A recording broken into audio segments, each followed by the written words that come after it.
Has approved a request by the Sports Department to bid to host the Formula One Grand Prix. The Grand Prix was last hosted in the country in 1993, a year before the country's transition from apartheid to democracy. The Kyalami race course has already received confirmation from the F1 Federation to upgrade its circuit to Grade 1 status, which is the highest international standard required to host Formula One races.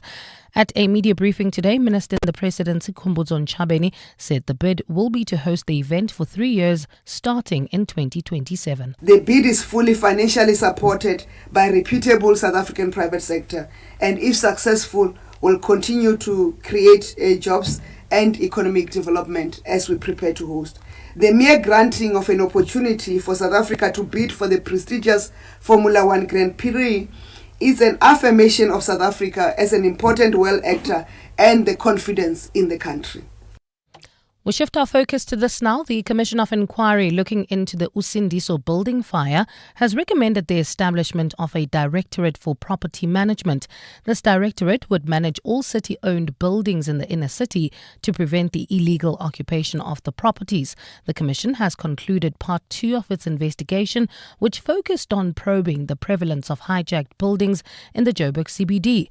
Alpha Ramushwana has more. The Commission of Inquiry has stressed the urgent need for stronger coordination and collaboration between the City of Johannesburg and its property-related entities. It has recommended the establishment of a dedicated Directorate for Property Management to close the loopholes that enable illegal building occupations. The Commission also raised concerns about the Johannesburg Social Housing Company, which was created to address housing challenges but has been unable to fulfill its mandate due to financial difficulties. Previous reports revealed that Johannesburg has 188 hijacked buildings, 14 of which are privately owned. However, the Commission has also found that some city-owned bad buildings are incorrectly being classified as hijacked by the Metro. Alpha Ramshwana, Eyewitness News. And in the UK, Britain's Deputy Prime Minister Angela Rayner has resigned after an investigation found that she breached the ministerial code. This is in relation to her underpaying on a property tax. Earlier this week, Rayner admitted not paying enough on a flat purchase and referred herself to the government's independent ethics advisor. She paid less of the property surcharge because she had claimed it was her main home rather than a second home. In a resignation letter, Rayner says she is also stepping down as Housing Minister and Deputy Leader of the Labour Party. Gold is trading at $3,549.39 an ounce. The rand is at 17.67 to the dollar, 23.82 to the pound, 20.66 to the euro, and Brent crude oil is at $66.99 a barrel. Well, at this stage in the Centurion area, if you are heading towards Pretoria, Linwood, we have bumper-to-bumper traffic on the N1 northbound. This is between Boeta Avenue and Atterbury. It's not yet clear what's causing this delay, but you can gladly please let me know on 072-702-1702. That's on WhatsApp. We also have slow-moving traffic. This is if you are traveling towards Bedford View, R24 westbound, between Edenville Road and the Gululis interchange. And in your sports, Springbok women make wholesale changes to their side for the World Cup Pools D decider against France Sunday. Hugo Bruce backs youthful Bafana Bafana and former boxing greats to return to the ring. It's a partly cloudy afternoon in Gauteng today. Temperatures have peaked at highs of between 28 and 30 degrees. The top story in EWN this hour, Floyd Shibamvu's Maibuya consultation process has officially transitioned to a political party. EWN, in touch, in tune and independent. For the latest, visit ewn.co.za or download the EWN app.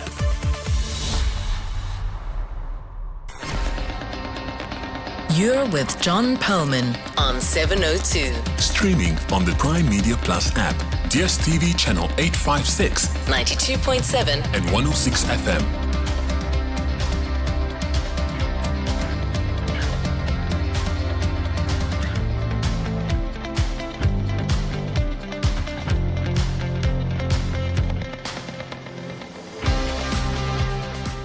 A very good afternoon, everyone. It is 7 minutes past 3 on Friday, this is September the 5th. This is 702 Drive with me, John Perlman. Wherever you're listening to us in 702 land, welcome to the show. Parliament's ad hoc committee looking into police corruption has come up with a list of witnesses and named an evidence leader. More on that shortly. Some other stories we're covering. The Ministry of Sport, Arts and Culture has confirmed it will invest 82 million rand in a VAR system for professional and national team football.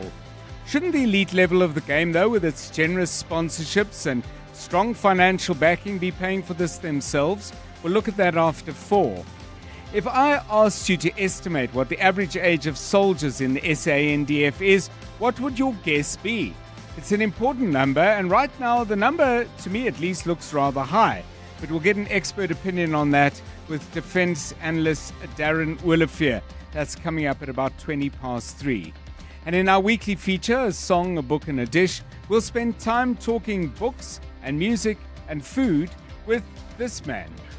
The first court had to create an entirely new jurisprudence, and it had to reset South African law to be a law of transformation, a law of looking back at the the horrific injustices of the past, but also looking forward to what we should be doing to create social and economic rights for our people, housing, education, healthcare, all of those. So the ConCourt's first tasks 30 years ago were huge.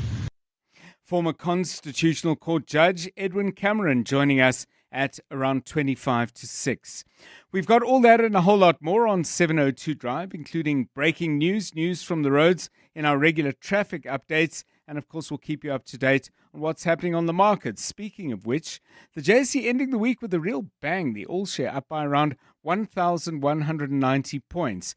Resources once again driving the gains. The index up by 1.8%. But financials also doing pretty well. That index up by 1.3%. It is platinum and gold stocks, though, leading the way. Implats up by 4.6%, Pan-African Resources by 4.4%, Valterra by 3.8%. Good gains today as well for Sasol. On the downside, Telkom weaker by 5.9%, giving back some of the gains made earlier this week on news of renewed MTN interest in buying Telkom out. Rand is currently trading at 17 Rand and 66 cents against the dollar, 12 cents stronger than this time yesterday. 20 Rand 66 will get you a euro, and a pound will cost 23 Rand 81. The oil price, Brent crude down by 37 cents, currently trading at $66.43 a barrel. Stephen Curtis joining us with all the details at 4:25. We'll have sport with Anthony Teixeira and Bali Dlamini in with the latest news headlines at 3:30, and Karabo Chale is keeping an eye on the roads. This is 702 Drive. We're live in the place where you live. If it's happening in 702 land, you'll hear it here first. If you, of course, hear it before we hear about it, well, do give us a call. Breaking stories, give us a ring. Stories where we might have missed a point or an angle, call us on the same number, 072 702 1702 or 011 883 0702. 702 Drive, it's 11 minutes past 3. 702. Let's walk the talk. So as always, lots to talk about, lots to inquire about, lots to think about. And when it comes to thoughts, most of the time, or much of the time, at least we come up with thoughts that are rather random. But like yesterday, there's something in the news that I thought I'd like to get your views on right away. Let's get into the show with the findings of an opinion poll done by Ipsos, in which they have found that 8 out of 10 South Africans think that the country's heading in the wrong direction. Now, that's a lot of people who think the country's heading in the wrong direction. So I'd love to know, what are your thoughts on that? I mean, first of all, do you count yourself in the 8? And if you think the country is heading in the wrong direction, tell us exactly what you mean by that. What in particular makes you feel? Because it's one thing to say, and it, obviously in surveys, it depends how questions are put. It's one thing to say the country's in a bad way at the moment. That can be a mix of direction and circumstance, but the question's quite specific. Would you say, this is how the question was put, would you say things in this country are heading in the right direction or off on the right track? So a fundamental sense of disquiet coming from people. What do you think? Give us a call, 072 702 1702. And what would get us back on track. Jonathan Fairburn with us, producer of the show, Kabazela. Are you in the 80% there? And if so, say more. Afternoon, John, and afternoon to our 702 family. Yeah, I would fall within the 80% and would agree that we're heading in the wrong direction. I think we have been heading in the wrong direction for a long time. Yeah. The frustrating thing from, being on the outside and reading things and following things is that you listen to so many people who have got great ideas and come with real solutions to problems. And it just seems like they 90% of the time get ignored, which baffles me. And it all comes down to leadership that we have in the country. And we've got some really good leaders, but some really bad leaders as well. And it just baffles me that, if you are in government, what are you there for? Are you there to make a change? Did you start off wanting to make a change and then lost your drive, the hunger somehow, and get lost in this whole big wheel of government that turns very, very slowly? So that always puzzles me about leadership in this country, is that, you don't seem to see the will to make a change with certain things. Not all the time, but most of the time. Very, very interesting that you say that there are so many people with excellent ideas that often just don't get implemented, or if they do, they get implemented on a scale or with a level of isolation that means they don't have the impact that they could or should. How about you, Karabo Chale? Good afternoon to you. Gee, yes or no? Growing up at the end of the apartheid era, as a young boy, things were not looking good. It was scary.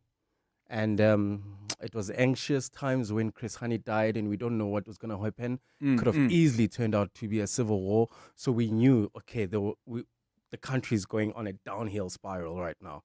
And then things kind of worked out because of that political leadership we had. And then again, it's going down on a downward spiral. But it's not a doomsday thing. I think with just as the country, because we can't always just rely on government leadership, we also have to make our own point, just like we did with our democracy, ANC coming into power. ANC now, we're thinking we're going to the dogs. It's up to us as the community, as the people, to do the decision to change the country. So it is going on a downward spiral, but it's not doomsday because we can change it ourselves, just to making the right decision, informing people, having the informed political decision, having educating people on right moral compasses. Yeah. Just raising our kids with the right attitude and just making the extra effort and not just saying, oh, it's doomsday, oh, this country's going to the dogs. Just like Jonah said, we have people with great ideas. We just have to make sure that everybody's aware of those great ideas. Yeah, well, that puts a responsibility on us, certainly, to make sure that as we deal with the things that aren't going well, we also focus on people who've got ideas on how to give us better options, better choices, and hopefully a better future. But give us your views, please. I mean, in that survey, would you be amongst the 8 people who, out of 10, who are saying, hang on a bit, this is going completely in the wrong direction? And crucially, tell us why. Add some bones and meat to the stew that you're going to send me. I really want to get a sense of not just what you think, but why you think what you think. 072 702 1702 and 011 883 0702. It's 16 minutes past 3. John Perlman On 702. 3 to 6 p.m. Okay, we need to find out what's happening out on the roads where everybody goes in what they think is the right direction, but occasionally they have to change direction because the right direction is throwing up some problems. What's it like, Karabo? Friday always busier? Well, yeah, no, definitely, because people are rushing to start their weekend. But hey, looking good at this time of the hour. Nothing really unusual. We just have those peak hour delays. This is if you are coming into the Lenasia Protea Glen area. That's the N12 westbound. We've got bumper-to-bumper traffic between the R554 Abu Bakr Drive and the R558. Also traveling into the Joburg CBD. That's heading from That's coming from the Germiston area. There's slow-moving traffic. M2 westbound between Heidelberg Road and the Crown Interchange. Also in the Edenville area, expect heavy delays. R24 westbound between Edenville Road and the Gilulis Interchange, while in Bedfordview, traffic sluggish on the N3 southbound from Linksfield Road to Van Buren. In Lenasia, there's bumper-to-bumper traffic. That's heading towards the Devland area.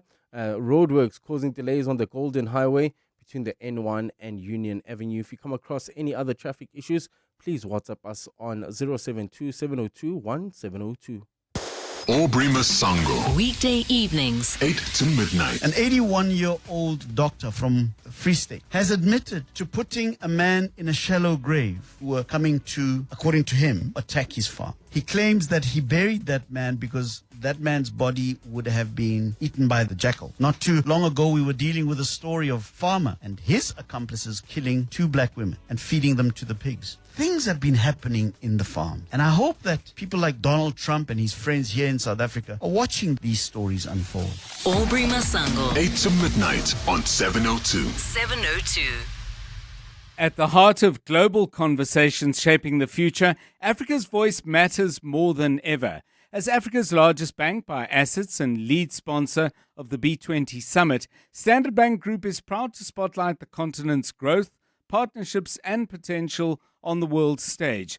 Through informed dialogue and powerful partnerships, Standard Bank is driving sustainable growth where it matters most. Standard Bank is an authorized FSP and registered credit provider. Live extra at Checkers, SA's #1 value for money supermarket. And save on export quality blueberries, a 125-gram cup for $32.99. Steakhouse Classic man-sized T-bone steak for 140 Rand per kilo. And Twin Saver 2-ply white toilet rolls, a 24-pack for $159.99. Valid until Sunday at Checkers, Checkers Hyper, or shop on 6060. Ever driven 6 hours to get to a place that should have taken 1? Skip the detour with Sem Air, a proudly South African full-service airline, connecting you to 16 top destinations, whether it be for business or a break. Baggage included. Onboard snacks, always. Comfort and service, count on it. Because when your time matters, your airline should too. Book now at semair.co.za. Sem Air, more from your airline. Tap into the power of 40 Winks. Visit Dial-A-Bed today and save up to 30% on our best-selling brand. Our 40 Winks Sleep Tribe Pro Medium Comfort Queen Set is reduced to $7,999, and our 40 Winks Active Zone Extra Firm Comfort Queen Set is now only $11,999. Plus, get next-day delivery on our best sellers. Dial-A-Bed. Sleep for life. 702 and corporates that care with Ekwele are talking about Ekwele's commitment to uplifting communities across South Africa. From Ekwele's side, we get a lot of requests for water. I think the access to clean drinking and safe water has become a daily challenge for many people. So we get a lot of requests. We really deliver hundreds and thousands of bottles every year. Recently, we saw a need for a more longer-term solution, more sustainable water solutions. When we turned 25, we delivered 25 water tanks to 25 communities all over South Africa. And it was really heartwarming to see what a difference a tank can make. The first tank we put up was at a school in Groudville and KwaZulu-Natal, and the principal told us now they don't need to close their school anymore because sometimes they had to close school early because they didn't have water. Ekwele, making a positive impact one drop at a time. Learn more at ekwele.co.za. 702. Let's walk the talk. You're with John Perlman on 702. Let's walk the talk. 702 Drive. So are we heading in the wrong direction? 8 out of 10 people believe that is the case. That's according to an Ipsos poll. Greg says we're heading in the right direction, but the problem is we're on a gravel road instead of a tarred one. And some people might add to that, well, even if you are on a tarred road, that doesn't necessarily mean that you're going to have a smooth ride. But I get the point. Thank you, Greg. Mike says, John saying something like, at least we didn't have a civil war, is really setting the bar low. in terms of holding our government accountable. Yes, we've been on the wrong track for 30 years. The track is called socialism and entitlement. Our government has pursued populist nonsense instead of doing the hard work to grow this economy. We need a complete reset with market-friendly policies and small government to grow our economy. Redistribution is no strategy. Mike concludes it is simply a band-aid over a gaping wound. Keep those coming, please, if you're wondering what we're talking about and you've just joined us. I asked the question a little bit earlier in response to the Ipsos poll, which found that 8 out of 10 South Africans believe that we're heading in the wrong direction. It's 8 minutes to 4, still to come on the show. At 10 to 5, we're going to be talking to an organization called Healers. You may have heard in adverts on our station that they're campaigning very strongly for front of packaging labeling on certain kinds of foods that warn of the health risks, particularly to children, of certain kinds of produce that is currently on sale. We'll talk to Zikiswa Zimela from Healer. The question I want to ask is, would a label change really have the effect that they imagine? Because people's choices around foods are surely constrained by more than just what they believe is contained in the package. But that would be one of my questions. Maybe you've got some of your own. That interview coming up at 10 to 4. John is on X. At John Perlman. Right. Some very interesting, a very interesting question put to Defence and Military Veterans Minister Angie Motshekga by Action SA Member of Parliament Athol Trollip. And they were asking, he was asking questions about the state of the South African Defence Force. Now, it seems that we've got almost 70,000 active personnel, but the average age of these is 39, which sounds to me to be rather high, but is it? The bald fact of the matter is I really don't know what the average age should be. But let's talk to somebody who does. Darren Olivier is Director at African Defence Review, and we welcome him to 702 Drive. Mr. Olivier, thanks for your time. Average age of 39, what does that tell you? Hey, good afternoon. So first of all, that is too high. The average age should be creeping down to about 30, 31, and that would be a healthy average. What this is telling us is that recruitment, which you already know, has been far too low for too long, which means you haven't been able to rejuvenate the force from the bottom up all the way through to the top ranks. When this happens, your force will stagnate, and it'll become ever older and weaker and less deployable. Now, this isn't the first time South Africa's faced this.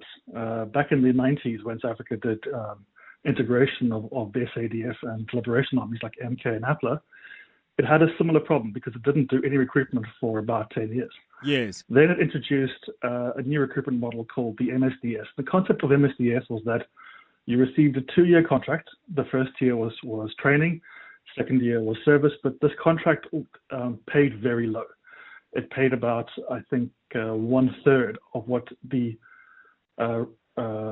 standard regular force contract would pay for that rank. And the idea here was to make it a lot easier to bring in a lot more troops to rejuvenate the forces and then to bring down the cost and the rank and age profile. So this actually worked really well. So in 2000, for example, only 10% of SANDF privates were between the ages of 18 and 24. Mm-hmm. By 2011, that had improved to almost 60%. So a massive improvement over time. However, after that, you then had two factors. One is that Sisulu, as Minister of Defence, increased the MSDS wages to basically mirror those of the regular SANDF, but also a series of sharp budget cuts from then onwards meant that the recruitment numbers dropped substantially from more than 10,000 every single year to eventually 2,000 every second year. And there's now an attempt to restore some of these numbers. So this year's intake is I believe 11,000, but it's a bit late. And the question is, can it be sustained on the current budget? And the answer is probably not. Yeah. So what this means in effect, and they didn't provide the numbers in detail. So this is a bit of an analysis worked out. So most likely the average age right now of the privates is about 28. You want that to be much lower, probably about 22, 23. So Yeah, John? Yeah. So I wanted to ask you, I mean, the average age for personnel in the UK in 2024, 31 years old.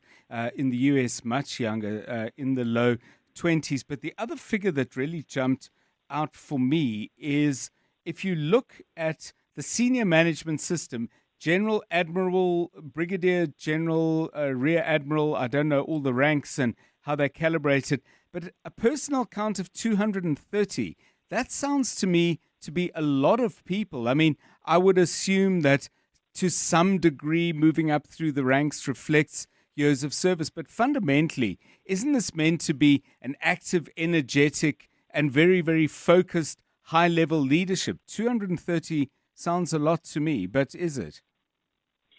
It depends when you look at it. So I would certainly say it's higher than it should be, but if I were to guess how low it could be taken, without high capabilities, you'd probably still end up with about 180, 190 to 200 generals of that rank. And the reason for this is that when you have a force with the full range capabilities, so you have a navy, you have submarines, you have frigates, you have the bases, you have 9 Air Force bases, you have many bases for the Army, the Military Health Service, for example, all in the country. When you have that kind of full capability range, even though you have a relatively small number in terms of personnel, you still need to have certain ranks to be able to command and run those systems. And it's designed, and actually this is the way that the SANDF was designed post-94, to be able to rapidly grow into a larger force through quick recruitment. So if you have, for example, a war coming up, you don't need to train up new generals. You don't need to train up new senior officers. You just need to train up the lower ranks who will then fit into those structures that already exist. That's the theory. It's the same reason the Defence Force of Australia actually has a very similar ratio. In fact, they have more generals and fewer troops than the SANDF has if talking about regular troops. And again, they're also another fairly small force in terms of personnel, but with a full range of capabilities. That said, though, given the nature of the challenge being faced and the level of funding, this is something that should be dropped, reduced a bit. But speaking, in terms of what's realistic, I would say the lowest you can go is 170 in terms of the number of general staff. You can't go lower than that, otherwise you start running into issues where you really cannot manage the force. Where the real problem is that the number of senior officers, so your colonels, captains in the Navy, to majors and lieutenant commanders, are way outweighing the number of junior officers. Yes. So your captains, lieutenants, second lieutenants, and so on. This shows a severe imbalance, and again, this is driven by the lack of recruitment. So what's happening is that the SANDF is becoming much more of a top-heavy structure, but that top heaviness is really focused in the colonel and SNAV captain ranks. So if you look at the costs of personnel, for example, the total number of generals, actually not even just generals, the total number of senior management system employees, so generals plus very senior civilians in the DoD, it costs about R1 billion a year, more or less. It's high, but it's much less than what's costing, for example, to sustain that number of colonels and that number of senior NCOs. If you were to right-size this the structure through much, much better and quicker and larger recruitment, and having more attractive mechanisms for people who are really aging out of their ranks to leave the force and go back into civilian life, you would result in a much, much lower cost defense force in terms of personnel, even though you have, let's say, between 170 and 230 generals. Thank you so much. Darren Olivier, Director at African Defence Review, making sense of what I thought was some really interesting numbers. 702 Drive, 29 minutes to 4 o'clock. This Eyewitness News is brought to you by Lotto Land. Lotto Land changes lives. Let's get the very latest Eyewitness News with Mbali Dlamini, who's taking us underground, I believe. That's correct, John. A very good afternoon. With South Africa set to open its first underground gold mine in 15 years, Cabinet says this signals renewed investment opportunities in the dormant sector. The $90 million Qala Shallows gold project is spearheaded by Australian-listed company West Mining. The project aims to extract about 70,000 ounces of gold a year from the Witwatersrand Basin, located on the western edge of Johannesburg. During a post-cabinet media briefing today, Minister in the Presidency Khumbudzo Ntshavheni says Cabinet has welcomed the renewed investment in the country's mining sector. This investment signals renewed confidence in the potential of new gold projects and reaffirms South Africa as an mining investment country of choice. With production scheduled to begin in 2026, the South African economy will receive a major boost in new jobs, skills development, and economic development. The Western Cape Mobility Department has confirmed to EWN that talks to end taxi-related violence in Cape Town have now resumed, but the department has not gone into detail about who exactly is meeting today and where. It comes after a taxi owner affiliated with the Kata Taxi Association was shot dead in Lwandle yesterday. Talks between Kata and rival association Kodeta deadlocked last week after operational disputes over the Khayelitsha to Somerset West route. Ntutu Zolonene has more. A High Court interdict to end the taxi-related violence in Cape Town is in place until next month. The Western Cape Mobility Department had issued a stern warning to both Kata and Kodeta that tough action would be taken if they don't solve their issues peacefully. MEC Isaac Silegu had indicated the department might be forced to suspend operations on the disputed route if the violence persists. Taxi operators may also lose their operating licenses if the fighting does not stop. The department has confirmed to EWN that a way forward will be communicated once today's meetings are wrapped up. Ntutu Zelonene, Eyewitness News. And motorists are being urged to practice caution when driving on the N4 route near Gruendal in the northwest due to a multi-vehicle accident. Law enforcement and emergency services are currently at the scene of the major crash. A diesel tanker, a cash-in-transit van and a Nissan Bakkie collided earlier today, causing great disruption to the flow of traffic. Provincial Police spokesperson Sabata Mokhwabone says they are investigating the cause of the accident. The cause of the accident is unknown at this stage and fatalities can be confirmed, although details are not readily available. Motorists and members of the public are urged to cooperate and comply with instructions from law enforcement officials who are controlling traffic on the N4 road from both directions, that is from Rustenburg and Brits. It's a partly cloudy afternoon in Gauteng today. Temperatures have peaked at highs of between 28 and 30 degrees. In Edenville, traffic heavily backed up. This is on the R24 westbound heading towards Bedford View between Edenville Road and the Giluli's interchange. Also in the Bedford View area, that's coming from Alex. Traffic is a bit sluggish. N3 southbound between Marlborough Drive and Van Buren. And finally in Lenasia, bumper-to-bumper traffic on the N12 westbound between the R554 Abu Bakr Drive and the R558. The top story in EWN. With South Africa set to open its first gold mine in 15 years, Cabinet says this signals renewed investment opportunity in the dormant sector. The excitement around the US Powerball just keeps growing with yet another rollover. This Sunday's jackpot has climbed to a staggering 30 billion rand. Your winning moment could be just around the corner. Head to lottoland.co.za and choose your lucky 6 numbers, or let the quick pick option do the work for you. You never know, this could be your time to win big. Go to lottoland.co.za and place your fixed odds bets now. No person under the age of 18 years permitted to gamble. Lottoland South Africa is licensed by the Western Cape Gambling and Racing Board. National Responsible Gambling Program toll-free council line 0800 006 008 or WhatsApp help to 076 675 0710. Winners know when to stop. The Midday Report. Weekdays 12 to 1. On the Midday Report, every day from 12 to 1 p.m, we will bring you breaking news from the scene as it unfolds with newsmakers, reporters, commentators, experts and analysts. We'll explain the stories of the day, give you context for why they are important and what they mean for you. It is everything you need to know in 1 hour, from news to global events, business, sports, science, books and always some good news too. Appointment listening every day at 12 with the Midday Report. The Midday Report with Mandy Wiener. 12 to 1 on 702. 702.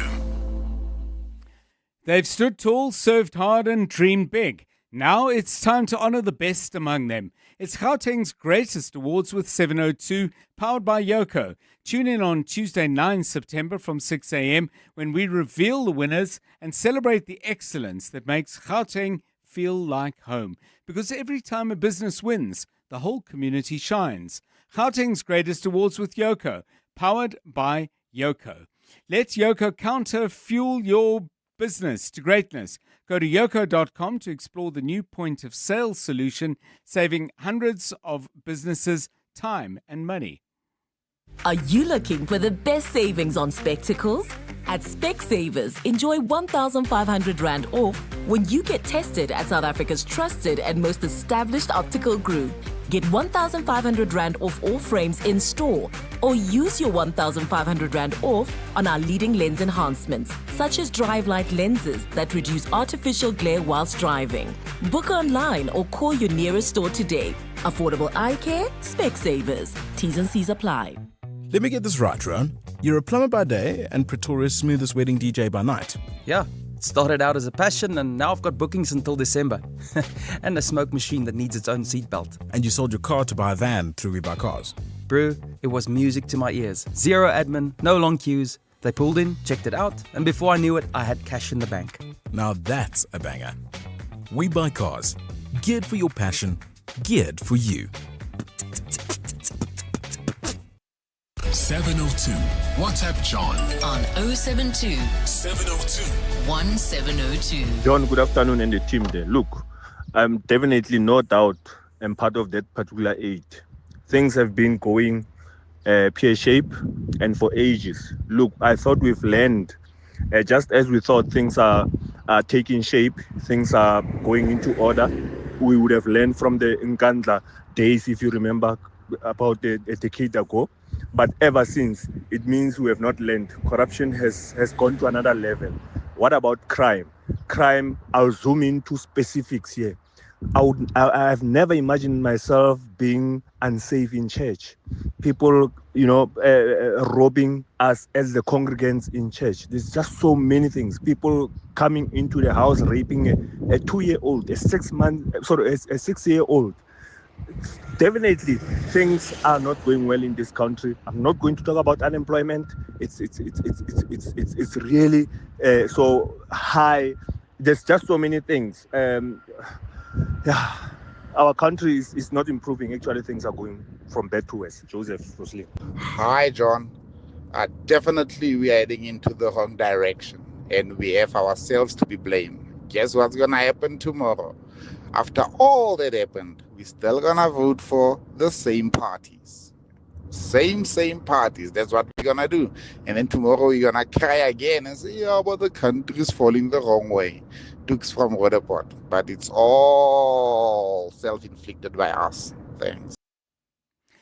Yeah, I mean, I think 4 or 5 years ago when you said, everyone's just going to vote exactly the same way, but last year they didn't. I mean, the numbers shifted substantially. They may not have shifted in a direction that for you represents substantial change, and I think we're in some kind of interim period. But to say that people are voting exactly the way they always have is just not borne out by the numbers.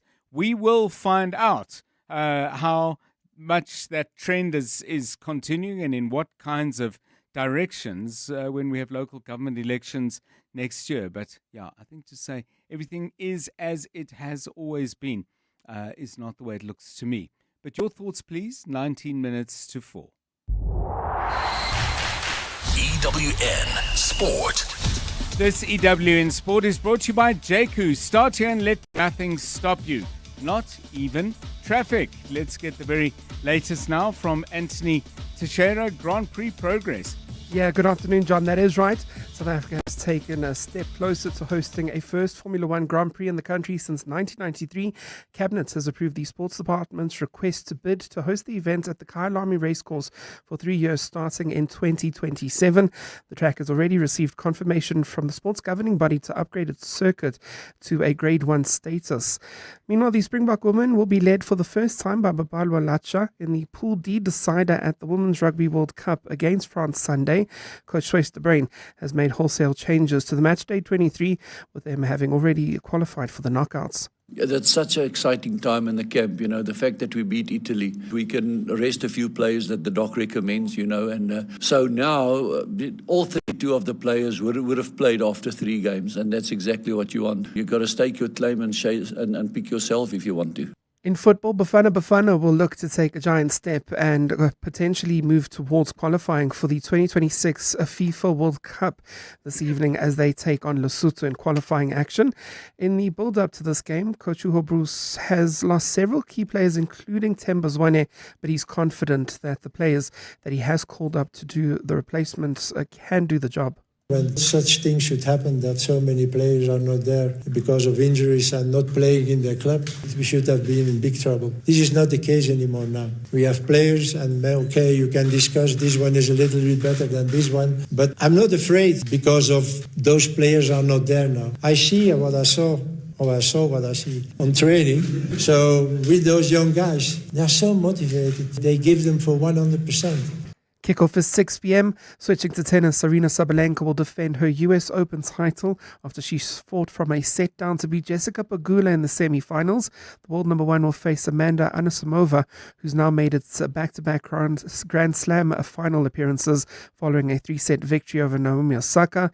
Today's men's semi-finals sees Novak Djokovic against Carlos Alcaraz. Yannick Sinner meets Felix Auger-Aliassime. And 2 of the greatest boxers of all time, Mike Tyson and Floyd Mayweather, have agreed to an exhibition bouts in 2026. The 59-year-old Tyson is a former undisputed heavyweight champion, while 48-year-old Mayweather went unbeaten across his 50 professional fights. Details regarding the date, location, and rules are yet to be confirmed. Anthony Teixeira, Eyewitness News Sport.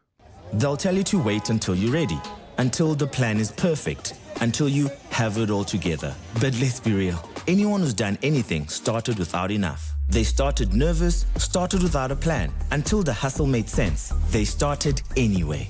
And when ambition calls, you need more than a ride. You need a car built to start you on your journey, to drive you into what's next. Start where it matters. Start where it counts. The new JQ J5. Start here.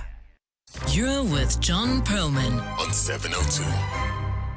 Just a quick question in regard to tomorrow's huge rugby match against the All Blacks at Eden Park. We haven't won there for many years. Closest, I think, was a draw we got in 1994. No, I'll have to check the date on that. Anyway, an 18-all draw. I'll be absolutely clear on the year. Can't have been 94. But the question I wanted to ask you is actually this one. Have you ever been to Eden Park as a fan? And if you have, please give us a call. I'd rather not get it as a voice note. I'd really love to chat and ask you a couple of questions. What makes this such a formidable fortress for the All Blacks? And what's it like to be a South African fan? Obviously, there's a number of South Africans who live in New Zealand, so perhaps you've got some help and assistance. But yeah, what's it like to be in Eden Park, and why do the All Blacks triumph there as often as they do? Your insights, please. 011 8830 702. It's 3:45. EWN Traffic. Right, let's get the latest from the road. Some delays towards the Bedford View area, I believe. What's going on? Well, I guess it's just peak hour traffic. At this stage. I must say, no major unusual delays have been notified at this stage. So just expect those delays driving through Alex heading towards Bedford View on the N3 southbound between Linksfield Road and Van Buren, while in Edenville.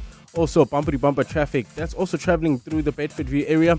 R24 westbound between Edenville Road and the Giluli's interchange, while in the south, Lenasia, we still have bumper traffic on the N12 westbound between the R554 Abu Bakr Drive and the R558. Devland roadworks still causing heavy delays on the Golden Highway between the N1 and Union Avenue. In the city of Tshwane, if you are traveling through Centurion, heading towards the Linwood area, traffic heavily backed up. You can expect about a 20-minute delay. That's on the N1 northbound between Buerta Avenue and Atterbury Road, so avoid that route or allow for extra traveling time. Also, bumper-to-bumper traffic approaching the intersection of Namapiers Drive and Main Road. That's in the Irene area. If you come across any other traffic issues, please WhatsApp us on 072-702-1702. There's more EWN on air, online, and on the EWN app. You're with John Perlman on 702. Let's walk the talk. 702 Drive. Well, I said, no, it can't be 1994, but it actually was 1994. Francois Pienaar's team, South Africa, getting an 18-all draw with the All Blacks at Eden Park. But if you have a call on that, please do, as I said, get in touch. 011-883-0702, 13 minutes to 4. John is on X. At John Perlman. So I've been asking you whether you fall into that group of people. 8 out of 10, according to Ipsos, say the country is heading in the right direction. I've got the view of most of the team, but let's hear from you, Anthony. People saying we're heading in the wrong direction. Would you broadly agree with that? But if you do, or if you don't, give us your reasons. What in particular?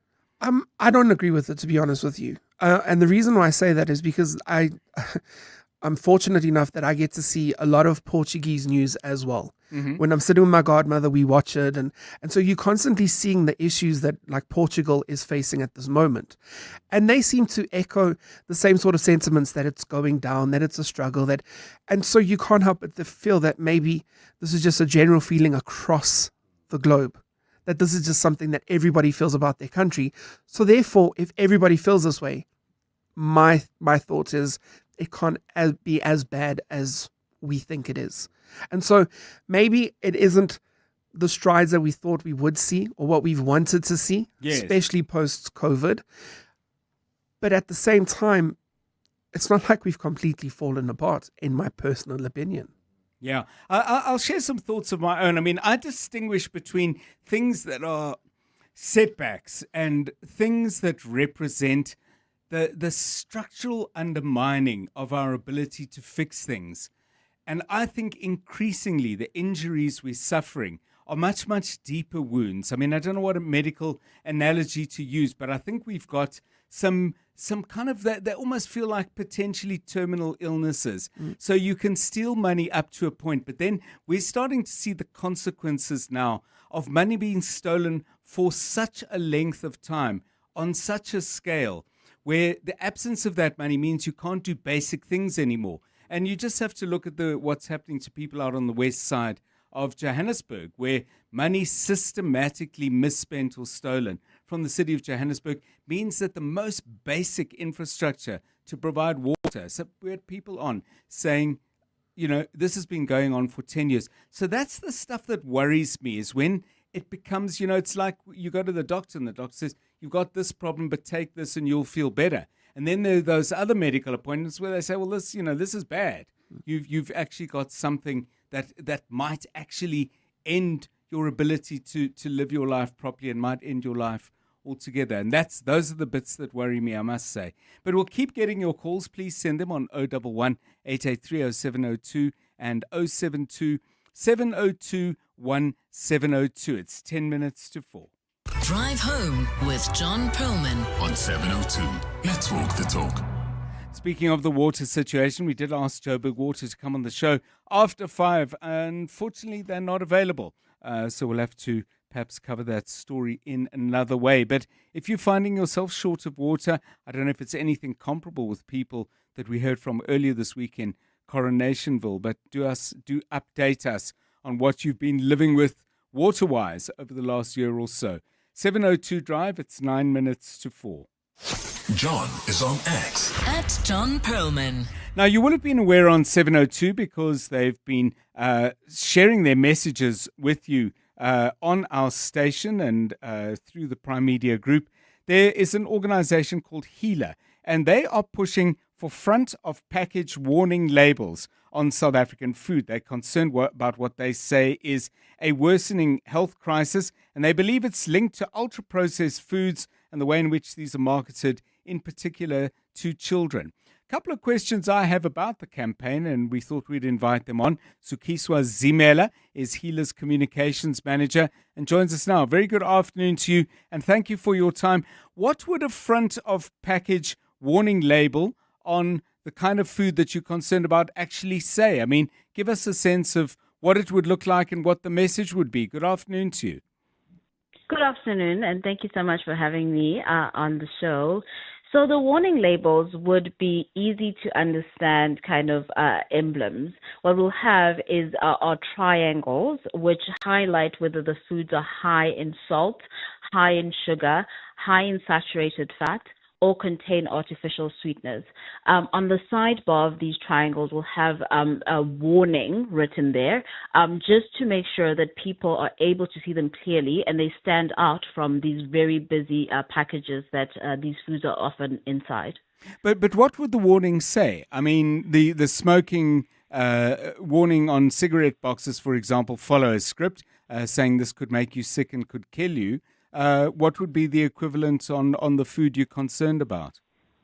Yeah, so the warning is that this food is high in these particular nutrients of concern.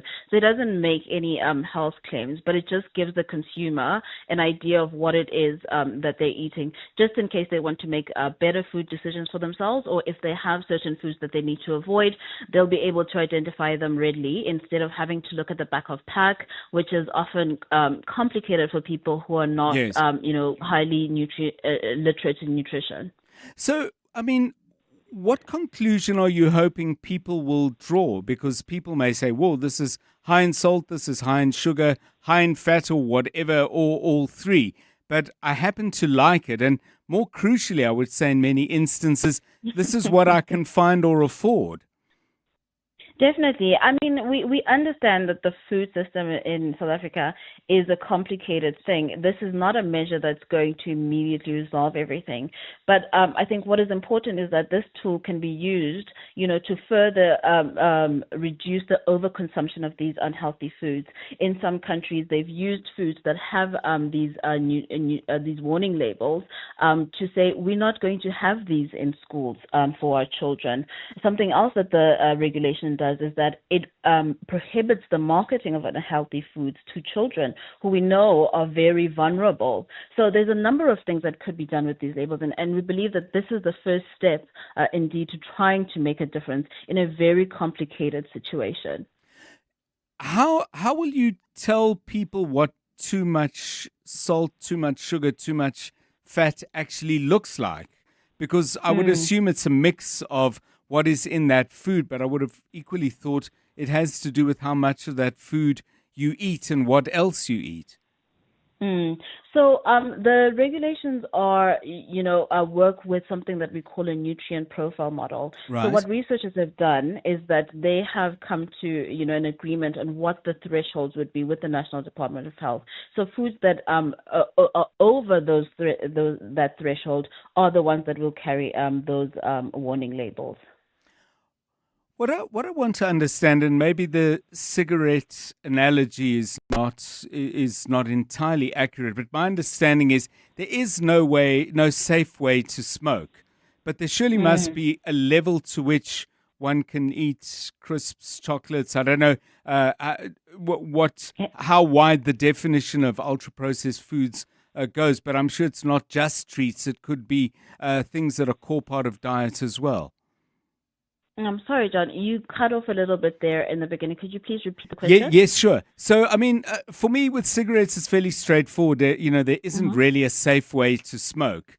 I mean, the minute you begin smoking, you run the risks. I accept that levels of smoking will exacerbate those risks. But there must surely be a certain amount of these kinds of foods that you can eat without it being dangerous. So unfortunately, I'm not a nutritionist, and I really would be remiss to trying to make responses about the level, the healthfulness of food. But I think one thing that we need to be clear about is that we are seeing an increase of the overconsumption of these ultra processed foods. I think there was research that came out from UWC earlier this year, which showed that for most adults, we get our calories of the day. 40% of those calories come from ultra processed foods. And I think we can agree, even if we're not particularly health experts, that consuming sort of natural food is a much better alternative for us. And so the overconsumption and the growing overconsumption of these foods, because, as you mentioned, are cheaper, they taste better for a lot of people, and are just more readily available, is something that experts are concerned about, including researchers. So finally, Ms. Zimela, I mean, let's return to what I think really is a fundamental challenge that we face. People may look at this and say, well, this isn't good for me, and I return to the way I framed it. It's all I can afford, but crucially, it's all I can find. And I think the inequities that shape people's diet in the country are partly about income, but are they not also fundamentally about availability of the fresh food alternatives that you've just referred to? Absolutely. So we've done a lot of work kind of trying to figure out how we can, have these, what we call health taxes on certain foods. I don't know if you're familiar with the health promotion levy, which is also known as the sugary drinks tax. We've asked that some of that money be ring-fenced, so it could be used for sort of health promotion measures, including ensuring that people are able to afford healthier alternatives.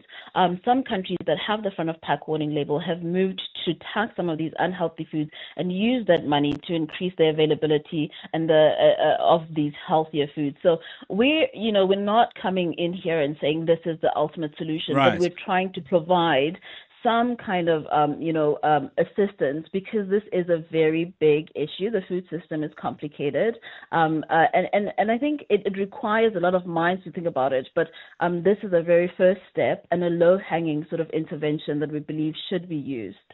Thanks so much. Zukiswa Zimela is Communications Manager at the organization HEALA. You would, I'm sure, on our various shows on 702, heard the campaign that they're running, saying front of package labeling of food, informing people about salt, sugar and fat levels, as well as certain, I can't remember what she said, additives. Well, anyway, artificial sweeteners, I think, was what she referred to. But anyway, I'm sure you get the picture. I mean, give us your thoughts on that. Is it a step in the right direction? She's made clear they're not saying this is the silver bullet that will solve everything, but they believe it's important. Give us your views. And do you read those labels? Do you pay attention to them? And if you don't eat well, or people in your life don't eat well, what do you think are the major factors that are driving you into the diet that most certainly isn't good for your health? Call me on all those issues on 072 702 1702.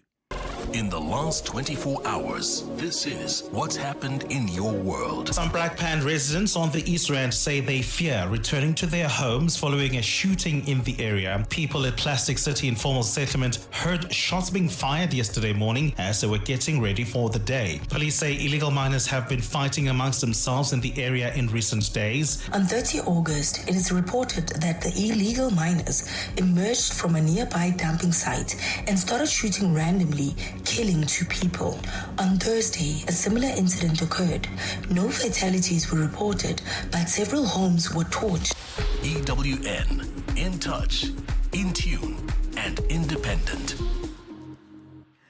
The DSTV Delicious Festival, powered by Lotto Star, is back. With just one ticket, experience unforgettable music, mouth-watering food, bold fashion, and vibrant art. From Saturday 20 to Sunday 21 September, celebrate with friends and bring the family for a picnic on Sunday. This year, DSTV celebrates 30 years with international headliners, SA's hottest talent, and a feast that's as big as the vibe. It's Africa's biggest music and food festival. Get your tickets now at Ticketmaster. The DSTV Delicious International Food and Music Festival, powered by Lotto Star and supported by 702. More on deliciousfestival.com. Mzansi, don't miss out on playing Powerball and Powerball Plus for a life-changing 103 million rand in total guaranteed jackpots this Friday.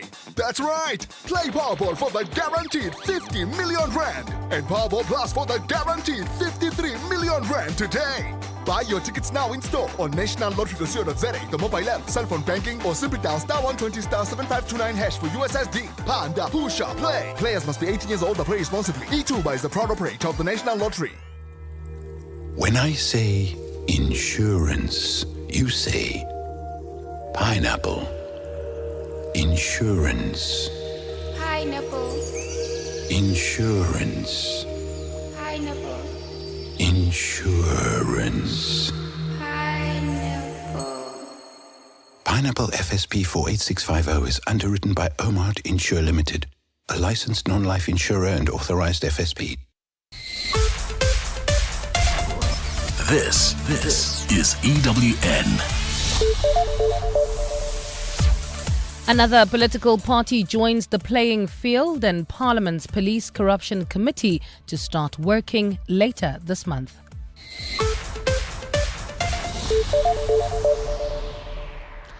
Good afternoon, I'm Bali Dlamini. Floyd Shibambu's Maibuya consultation process has officially transitioned to a political party. It will now be known as the Africa Maibuya Movement and will contest the upcoming local government elections. Earlier this year, Shibambu announced he had established a consultation process to look into whether there is a need for a new political party in the country. As part of that process, Shibambu and his team consulted traditional leaders, civic organizations, and members of the public throughout the country. During a media briefing today, Shibambu says the feedback from the people was that they should create a new political party. I have the honor on behalf of our foremothers and forefathers, on behalf of the people of South Africa, on behalf of the current and future generations, and by the grace of the Almighty God, to announce the formation of Africa Maibuya Movement as a political movement and political party. Municipal debt remains a major concern for Eskom as municipalities owing the power utility more than 100 billion rand. As municipal debt piles up, Eskom remains somewhat powerless in trying to claw back this money. This was raised during a media briefing today where Eskom revealed its summer outlook plans. The utility has promised that load shedding is not on the cards this summer. Oren Singh reports. The instruments that would allow Eskom Group head Dan Morgane to initiate credit control in denying municipalities electricity until they pay their debt exists in theory, but not in reality. Electricity Minister Josienso Ramogopa says Eskom is owed more than 100 billion rand by municipalities across the country. If the major metropolitan areas, as is the case, are owing Eskom, he can initiate the credit control by denying them access to electricity until they pay. Imagine a situation where Ekurhuleni is in the dark, Tshwane is in the dark, City of Johannesburg is in the dark. That's 33% of the country's GDP. That instrument is not at his disposal. Arun Singh, Eyewitness News. We'll shift our focus to this now. Advocate Norman Arendse has been appointed to lead evidence in Parliament's ad hoc committee investigating police corruption. The committee has also resolved to start its hearings and the interviewing of witnesses by the 24th of September. Babalondenze has more. The ad hoc committee met today to receive a progress report on its preparations for the hearings, which will start later this month. The committee started its meeting by announcing Advocate Norman Arendse's appointment to lead the evidence. Arendse will be supported by two other senior counsel. Dr. Thulisile Ganyaza Twalo, who is assisting the committee, confirmed Arendse's appointment as an external legal counsel. And the next slide also shows the two advocates that will be working with him.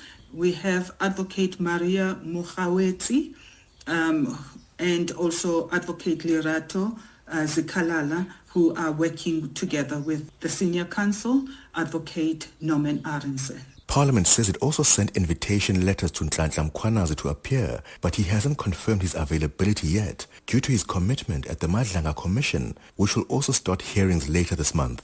Babalondenze, Eyewitness News.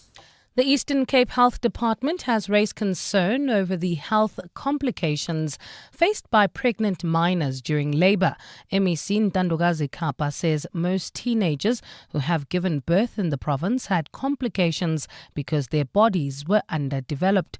Her remarks follow a report which shows that more than 100 girls aged between 10 and 14 have given birth between April and July this year in the Eastern Cape.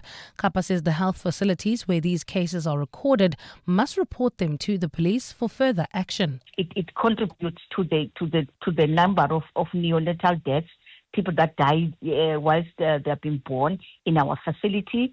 It talks about babies that are born underweight. It's also a contributing factor, as well as the issue of the acute malnutrition.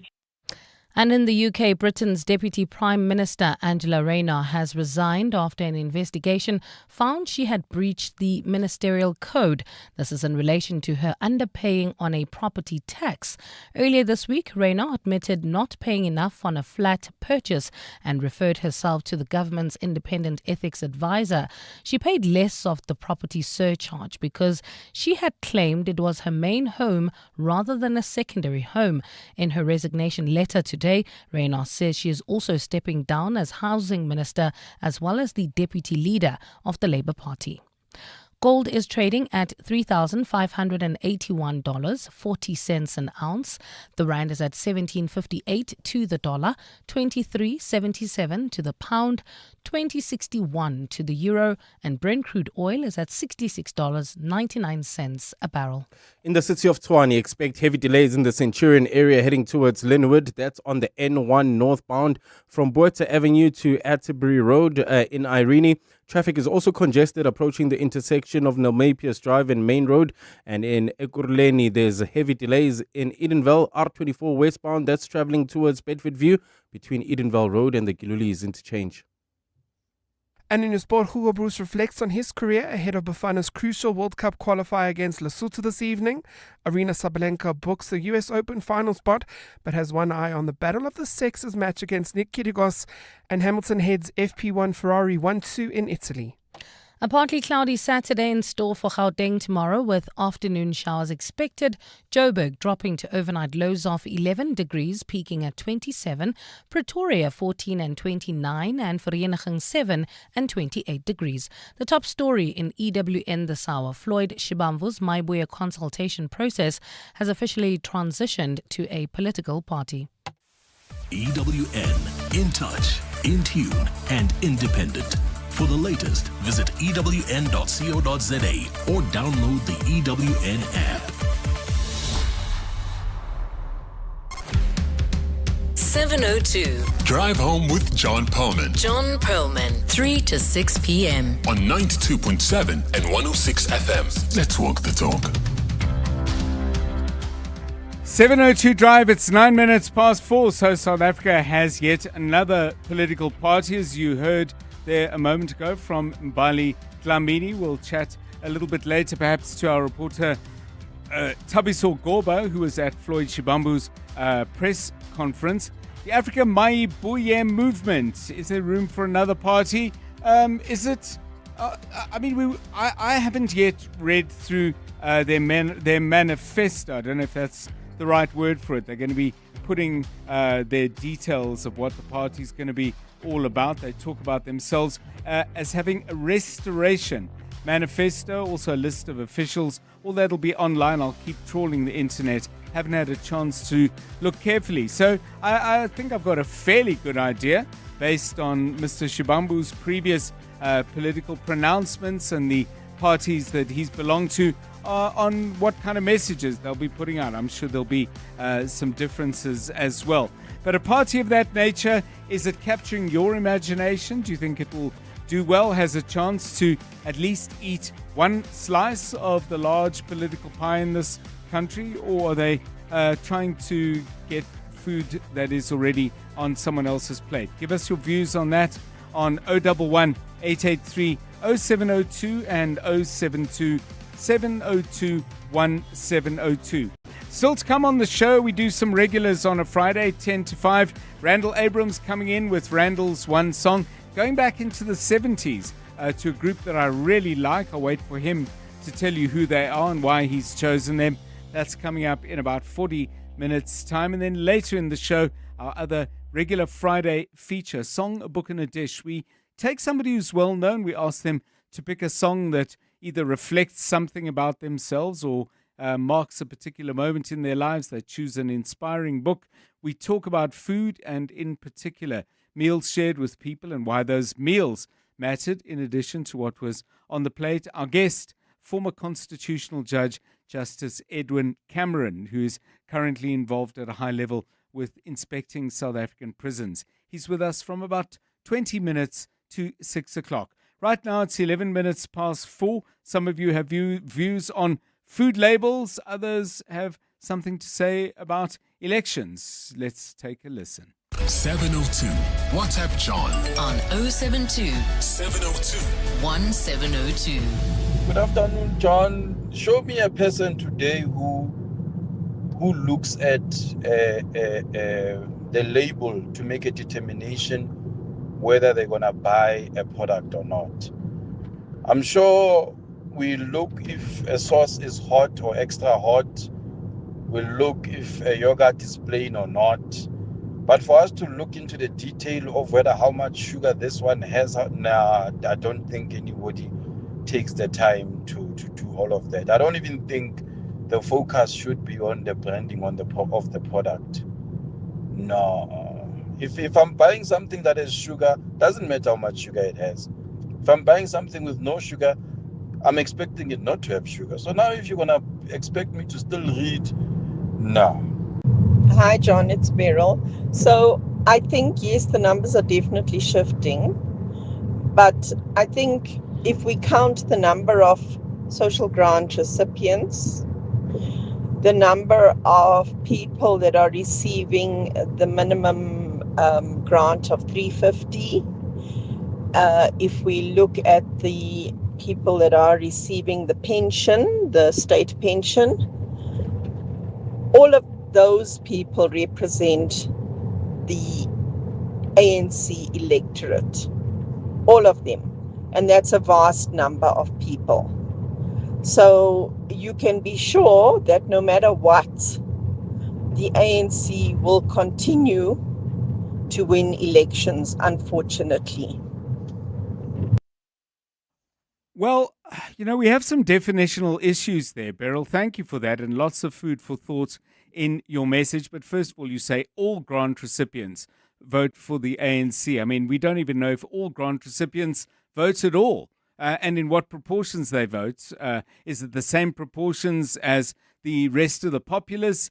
Do they vote in larger proportions, in lesser proportions? I don't think we necessarily know who they vote for, because some people who get grants may say, well, I don't have to vote for anybody because the grants are provided for in law, and the framing of the right to some kind of social support is in our constitution. So I get that people may well link it to a political party, but I'm very sure it's not going to be a one-to-one relationship. And then you say the ANC will continue to win elections. Well, what does winning an election mean?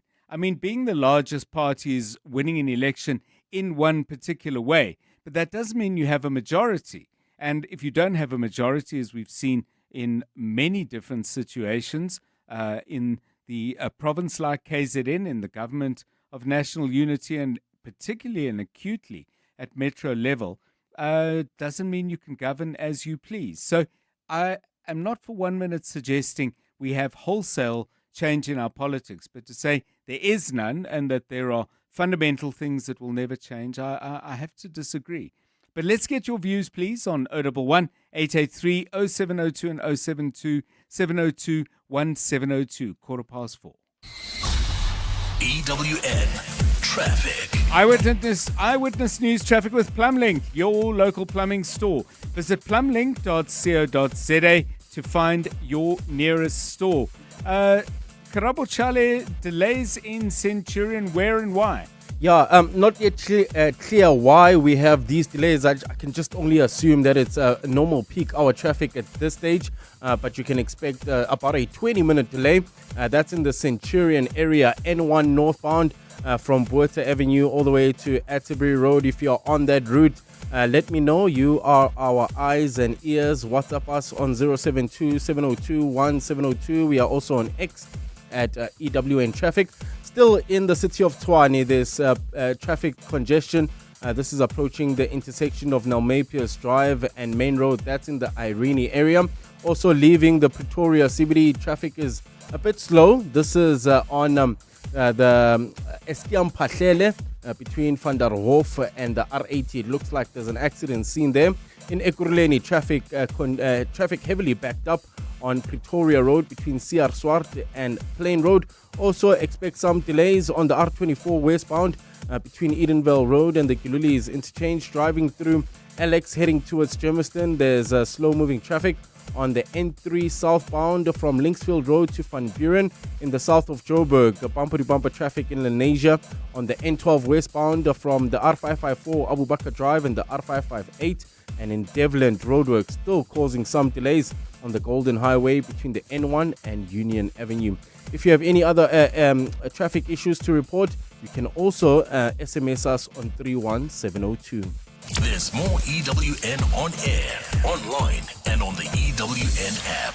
If it's plumbing, you'll find it at Plumlink, South Africa's largest plumbing retailer. From pipes, fittings, geysers, and baths to basins, taps, tools, and accessories, we've got it all. With more than 10,000 quality products at the right price and over 150 stores nationwide, there's always a Plumlink near you, ready to help with expert advice and unbeatable value. Find your nearest branch today at plumlink.coza. Plumlink, your local plumbing store. Ready to lead the future of business? At Wits Business School, leaders don't just adapt, they define what comes next. Choose from a wide range of postgraduate programs designed to develop your leadership and strategic thinking skills. Whether you're looking to deepen your expertise or broaden your horizons, there's a qualification for you. At Wits Business School, ambition becomes leadership. Visit wbs.ac.za to find the program that's right for you. That's wbs.ac.za. Light the fire this game day with a winning lineup from Checkers. Like Championship Boerewors thick or thin for R109.99 per kilo. Steakhouse Classic man-size club steak for R130 per kilo. And Fanta, Sprite or Stony soft drink 2 litres. Any two for R35. Save 13%. Light the fire, South Africa, and let Checkers do the rest. Deals valid until this Sunday. Only at Checkers. One festival, endless flavor, and 2 unforgettable days of timeless music. The DSTV Delicious International Food and Music Festival, powered by Lotto Star, returns on 20 and 21 September at Kyalami Grand Prix Circuit. On Saturday, the stage erupts with Don Toliver, Questa, and Nkabi Zezwe. Then on Sunday, experience the legendary Lauryn Hill, Wyclef Jean, Lyra, and more. The DSTV Delicious Festival, powered by Lotto Star. Tickets at Ticketmaster. Tap into the power of 40 Winks. Visit Dial-A-Bed today and save up to 30% on our best-selling brand. Our 40 Winks Sleep Tribe Pro Medium Comfort Queen Set is reduced to $7,999, and our 40 Winks Active Zone Extra Firm Comfort Queen Set is now only $11,999. Plus, get next-day delivery on our best sellers. Dial-A-Bed. Sleep for life. You're with John Perlman on 702. Let's walk the talk. 702 Drive. Let's look at a story that I was referring to a little bit earlier. The question that arises and has been on the table for quite some time is, when is South Africa going to get VAR, video assisted refereeing? Now, this has been discussed for a while, but it's now been announced that there is 82 million rand of government money allocated for VAR rollout in South African football. Referees will be trained, stadiums will be upgraded, and there will be a new VAR training center created. Now, I think there are 2 issues here. The one is, does South African football need it? And you may have a view on that amongst all the priorities facing what is still our most popular sport. Is this top of the list? And secondly, should this be paid for with public money? Now, we did contact the Minister of Sports, Arts and Culture through his communications team, an invitation to come on the show. We haven't had a response. Not the first time, by the way, we've extended this invitation to come and talk about VAR. So we do certainly hope that eventually we'll have a chance to chat to the minister or someone senior in his department about the issue. But let's look at what's on the table. Nqobile Ndlovu is someone who we've engaged on the issue before. He's an expert on sport and, crucially, the business of sport, and he joins us now. Nqobile, welcome, and great to have you with us on 702 Drive.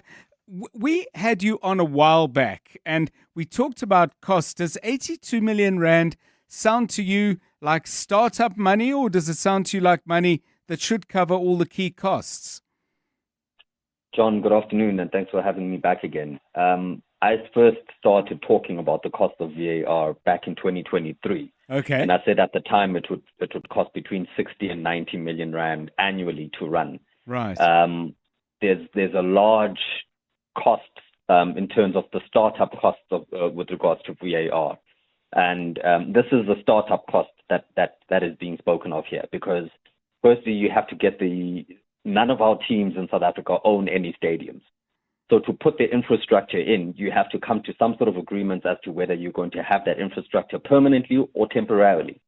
It becomes more expensive if it's temporarily, and you have to do that on an annual rolling basis. And then there's other costs with regard to the training of referees, the ongoing training of referees, because the tool is always being fine-tuned and upgraded and so on and so on. So yeah, the costs are going to be very high, and I don't think that this is the last we'll hear of the added costs. These are just the costs. We haven't even appointed a service provider and gotten to the point of actually delivering VAR. And I don't think, by the way, it will come within the course of this season in terms of the regular league matches. I think it will only be in cup competitions.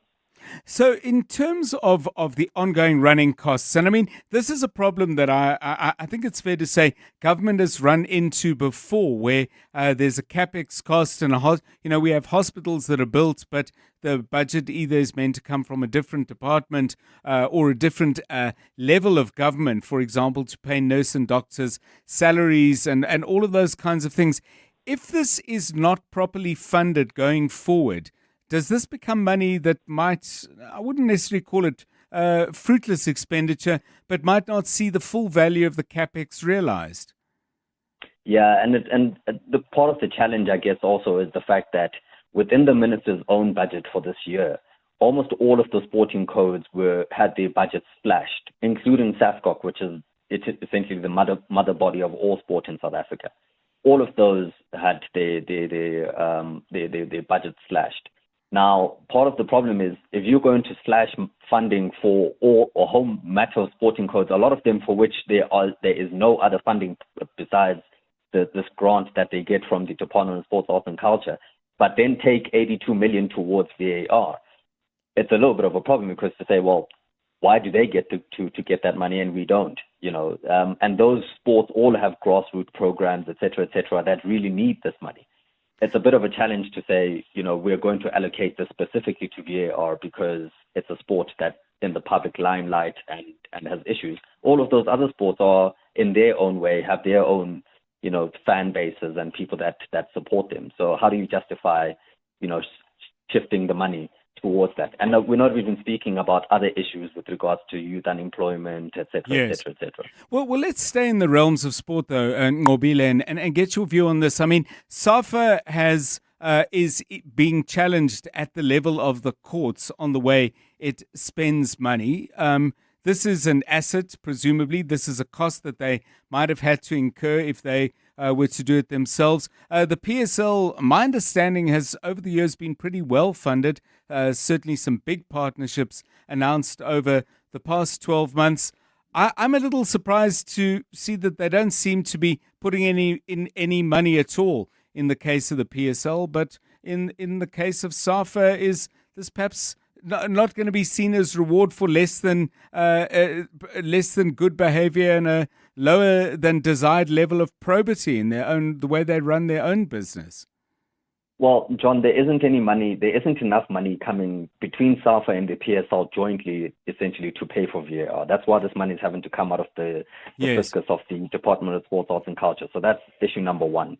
Issue number two is that VAR and the running of referees globally is managed by the Football Association and not by the Football League. Yes. So therefore, this money and the competency to run this should come out of SAFA and SAFA's budget. Now, SAFA has said, well, we don't have the money for this, and these referees are going to be participating in the PSL, so therefore the PSL must also contribute and participate. But the PSL says, well, we don't run referees. It's not our ambit. It's not for us to do. So you guys need to figure it out with the department. And this is why the department has stepped in to try and kind of mitigate between the two. And by the way, the two federations have been, let me say, they've had frosty relations for quite a number of years. Many years. So they haven't really seen eye to eye with regards to this. And it was always going to be a challenge to say we need to implement this piece of technology. We don't, by the way, even have professional referees. There isn't even the money for professionalizing referees. You know, so it's essentially being imposed on football in South Africa.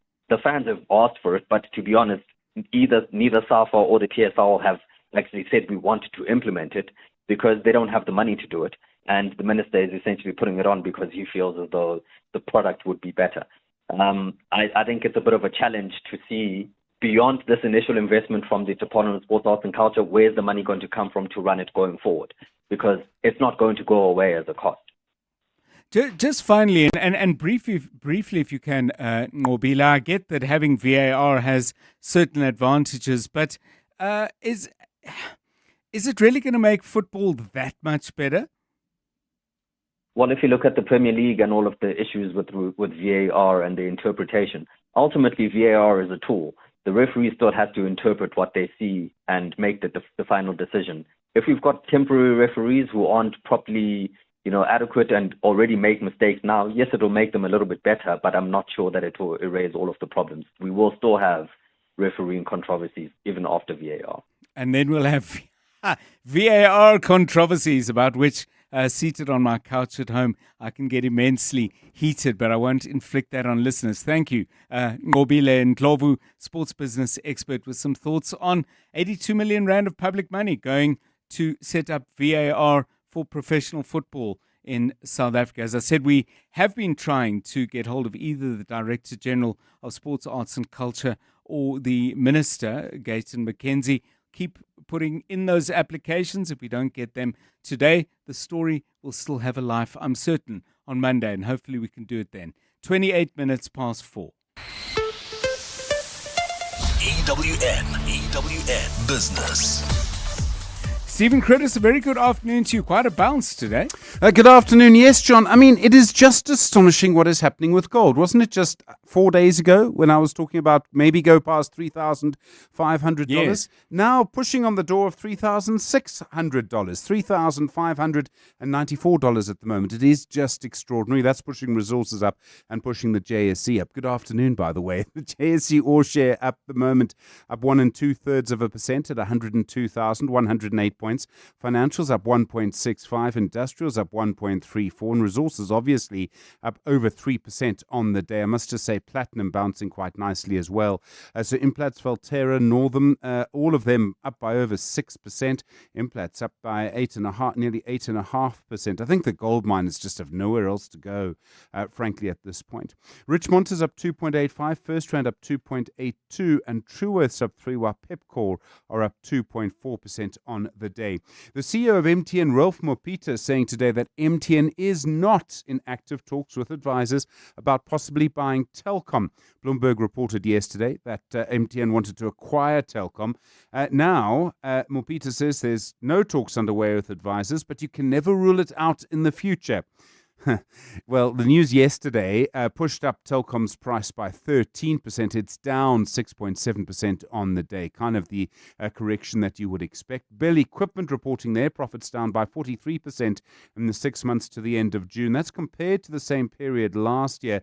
Headline earnings per share down 23%. John, what I found interesting was in the commentary. So Bell Equipment are saying there's a slowdown in key markets around the world and a contracting market in the US because of tariffs. And as a result of that, it's not going to pay out a dividend. And African Rainbow Minerals reporting their headline earnings for the year to the end of June down by 47%.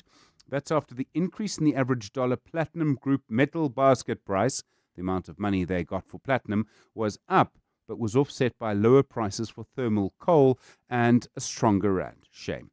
In the US today, there was a report out about jobs that showed that the unemployment rate increased to 4.3%. That suggests then that there will definitely be a cut in interest rates from the Federal Reserve later. Meanwhile, that pushed the S&P 500 and the Nasdaq to record highs when they opened.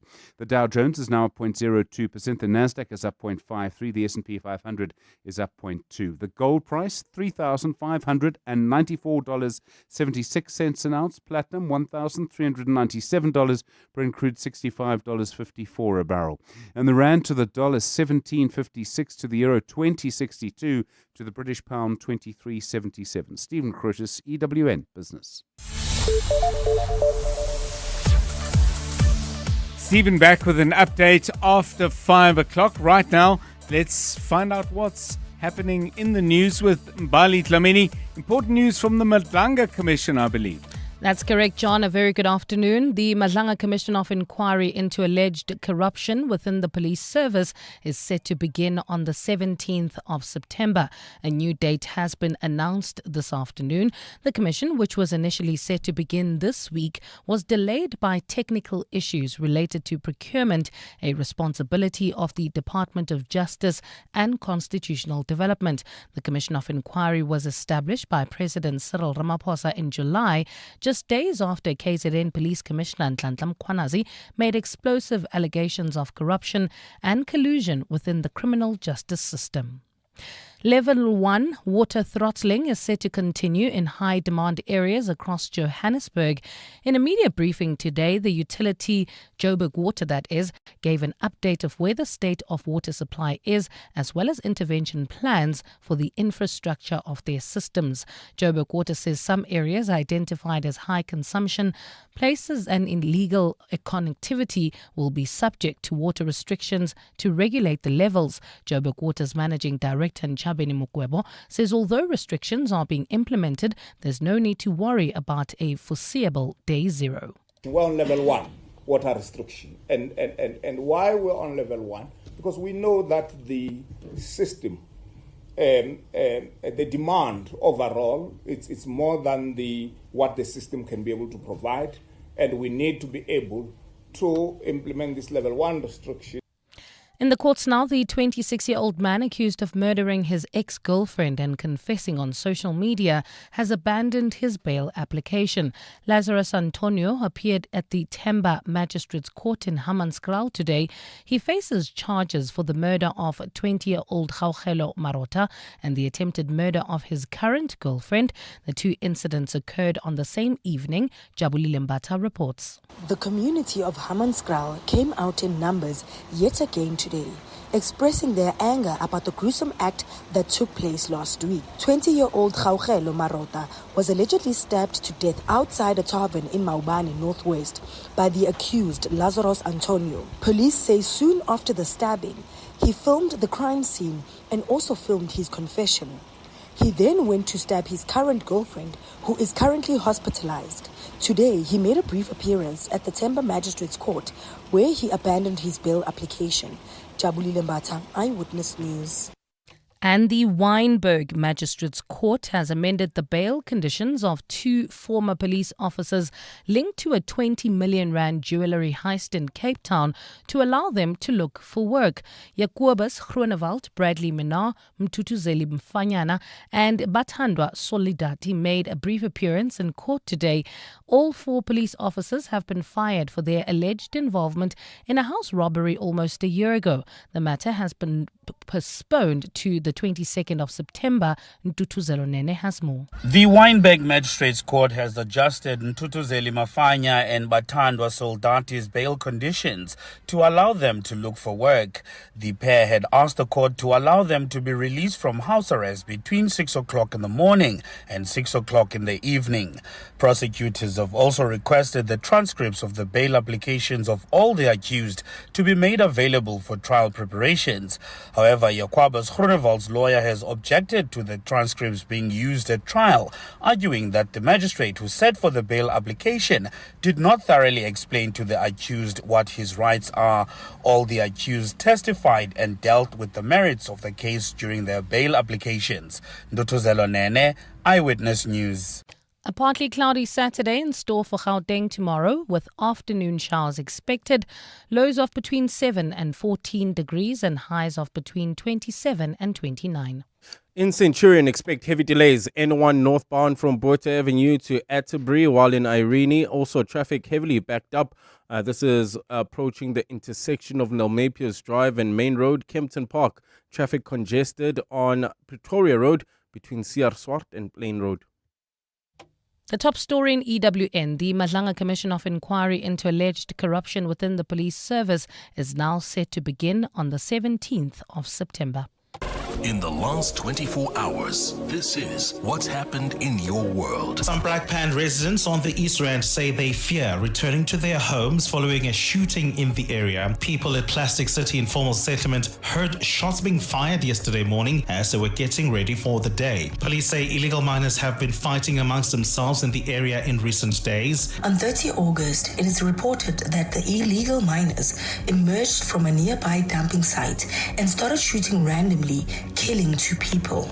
On Thursday, a similar incident occurred. No fatalities were reported, but several homes were torched. EWN, in touch, in tune, and independent. This isn't an event, it's a statement. When you choose Thirst Mobile Bar Services, you choose confidence without spectacle. These discreet mobile bars come with expert mixologists and service that speaks louder than words. Every detail refined, every pour intentional, every guest remembered. Thirst Mobile Bar Services, the perfect ingredient, the perfect outcome. For those who expect more and settle for nothing less. Secure your year-end date now at thirst.co.za. Business Outsurance are experts in business insurance for pharmacies, convenience stores, beauty salons, and more. Corney?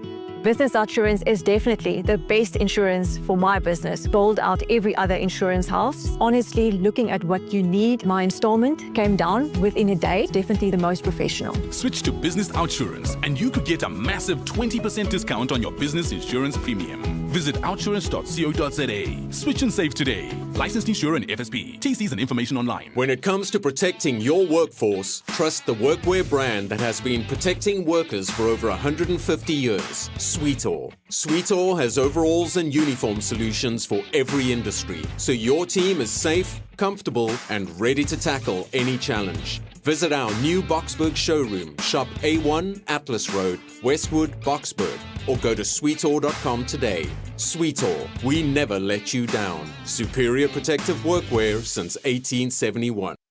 702. WhatsApp John on 072 702 1702. Good day, Dr. John. Good day, 702 Lenders, Abraham in Florida. Brother John, the elders of the ANC always knew that for the ANC to be renewed, it needs to die first. And it's dying a very slow, painful death. And it deserves what's coming because they had all the time in the world to fix all the issues that they could have fixed.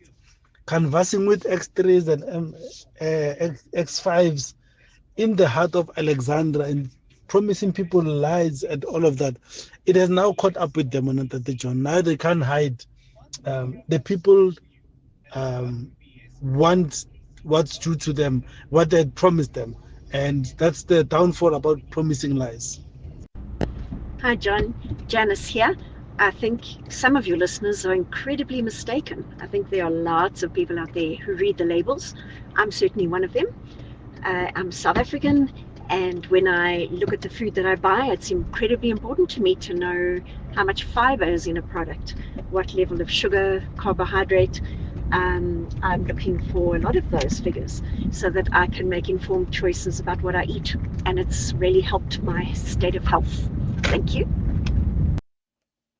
702 Drive, yeah, great and interesting contributions from you throughout the show. Please do keep them coming. Likwe says this in regard to the issue of the South African public being required to now fund the introduction of VAR in professional and international football to the tune of 82 million rand. Says South African professional football teams are bought, sold and relocate provinces and stadiums every 2 years. Most, and he puts this in quote, administrators, end quote, know nothing about football, read Royal AM. Before implementing VAR, how about simple sports administration courses first? Please keep your comments coming on that. And as I said, we are still trying to get hold of the Minister of Sport or perhaps the DG that runs the department.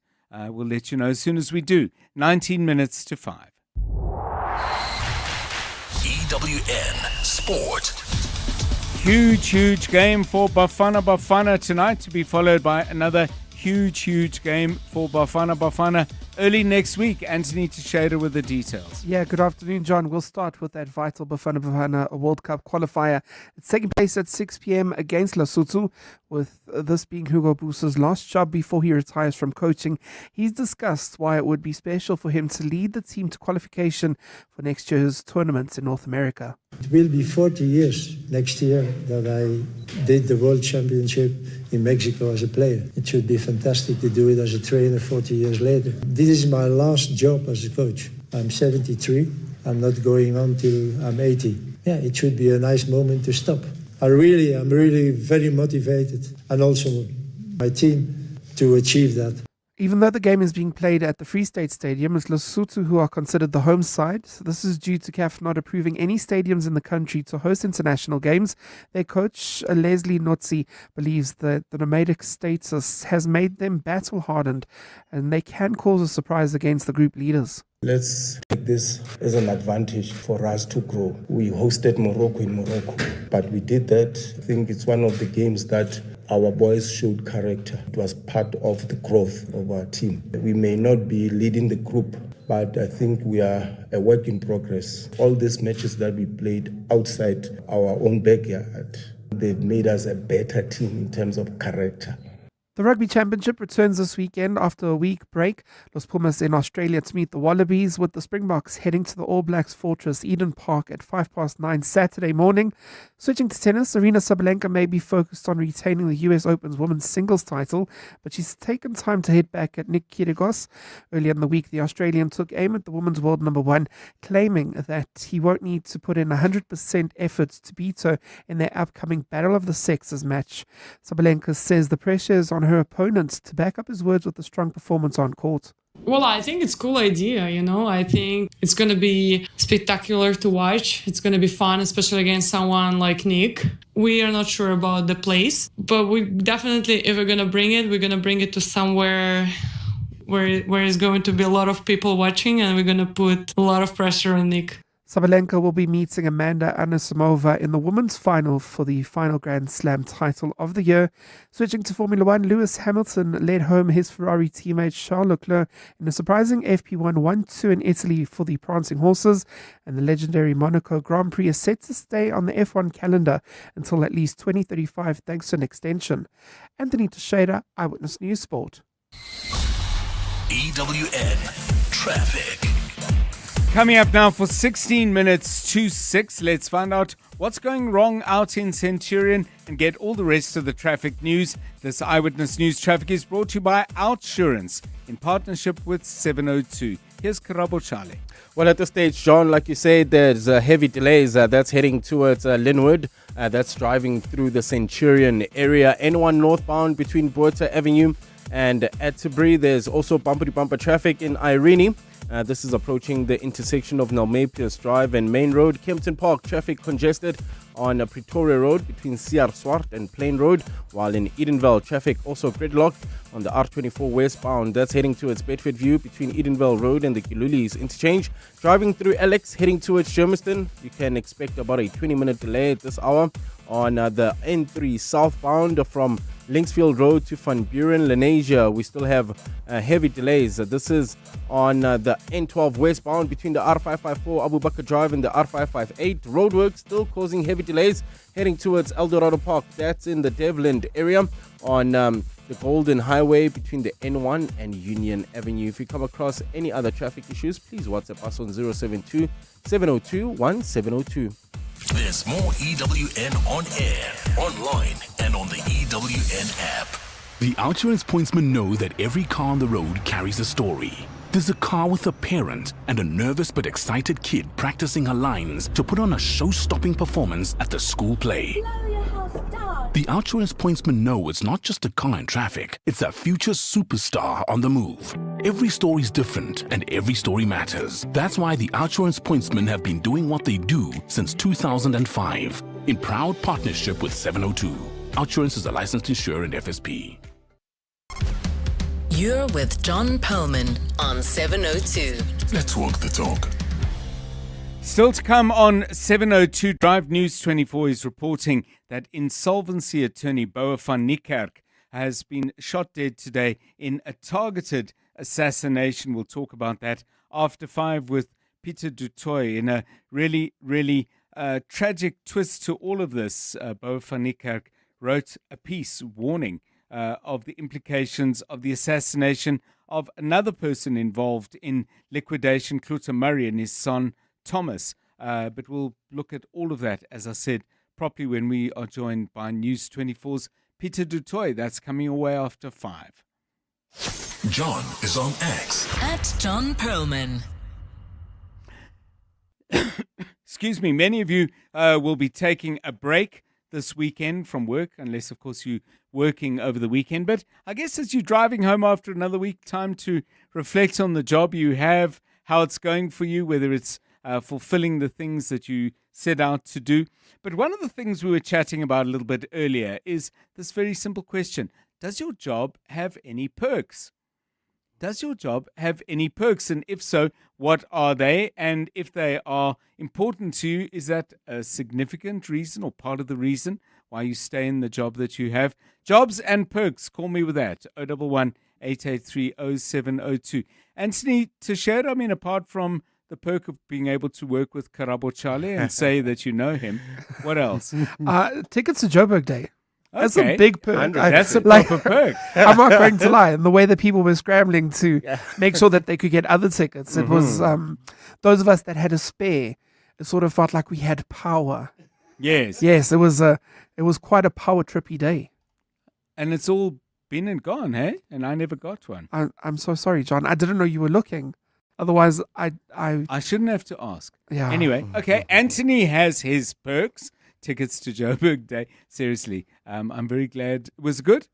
It's I mean, coming. it's tomorrow. But every year is good. It's always good. Trust me. That's probably why I don't have a ticket, because I haven't really done the research. Karabo Chale, perks of your job. Yeah, like working with John Perlman is always great because I know Thank you. every year I didn't ask for your Joburg Day tickets because everybody gets the Joburg Day tickets. Every year I ask the John K, can I have your Joburg Day tickets? He's That's like, right, yeah, you gladly. asked me. Yeah, so because I can take my friends with. So those are the perks. We get to go to amazing festivals, and other perks where my colleagues also get a chance to go overseas, you know, with job-related things. Some was like the first time going overseas, so it's great perks working here. Yeah, and the other one, I don't know, when you go to like a place or event or party family gathering, the minute they hear your name, Karabo Chale, they're like, oh, you, and everybody just warms up.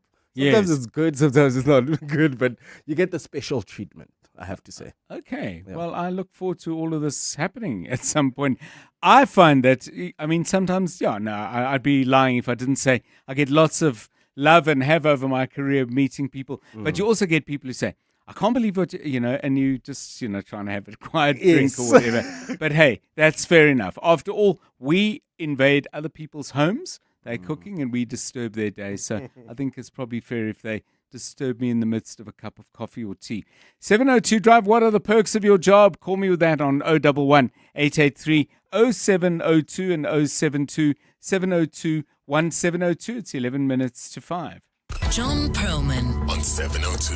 3 to 6 p.m. Well, a little bit later, we're going to be hearing about the musical choice, as well as a favorite book and memories of food, as well as a special dish from Justice Edwin Cameron, former judge of the Constitutional Court. But because it's Friday, we always do some music as well, and we do it in the company of Randall Abrams. Randall's one song, and we look forward to it all through the week. It's about to happen now. Randall, a very good afternoon to you. You're taking us back into the 70s. What prompted that? Good afternoon to you. Thanks, John. Well, I've been listening to a lot of Steely Dan albums because they've just been reissued on vinyl lately. And this one is the album is called Pretzel Logic. And there's so much said about Steely Dan in that they were really, really good at formulating a studio sound and working with, some of the finest musicians on the session scene. But I thought the thing that really struck me about this was also just how good they were as songwriters. Other than arranging and the sound of the record, the songs are really, really brilliant. And this song is called Any Major Dude. Now, I don't think it sounds like a hit, but when you listen to it and you think about how creative they had to be in order to choose that as the title, and how good they were, formulating, as I say, that sound around the song, I was really struck by it. Yeah. Well, let's take a listen. I mean, I was just playing some Steely Dan in the studio because, as you know, not in the studio, by the way, sitting at my desk. And as you know, Randall, having been our colleague for a period of time, there's a real generational mix and working here. And when we said Steely, they said Steely. No, never heard of them. So I was just trying to get some people interested in their music. Let's play what the number that you've chosen off the album Pretzel Logic. Any Major Dude will tell you. Steely Dan, Donald Fagen, Walter Becker, and as always, a studio full of great musicians.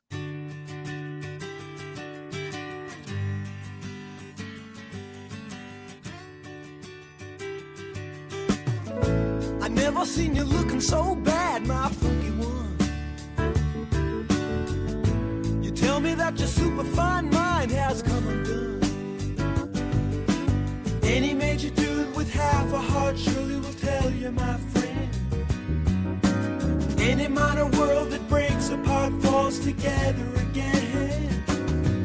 When the demon is at your door, in the morning it won't be there no more.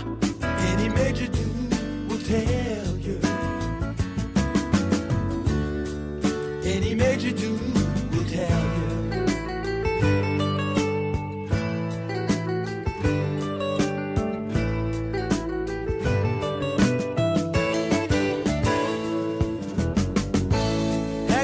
Seen a squawk's tears, well look at mine.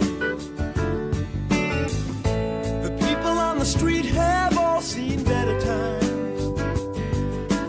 Any major dude with half a heart surely will tell you, my friend. Any minor world that breaks apart falls together again. When the demon is at your door, in the morning it won't be there no more. Major dude will tell you. Any major dude will tell you.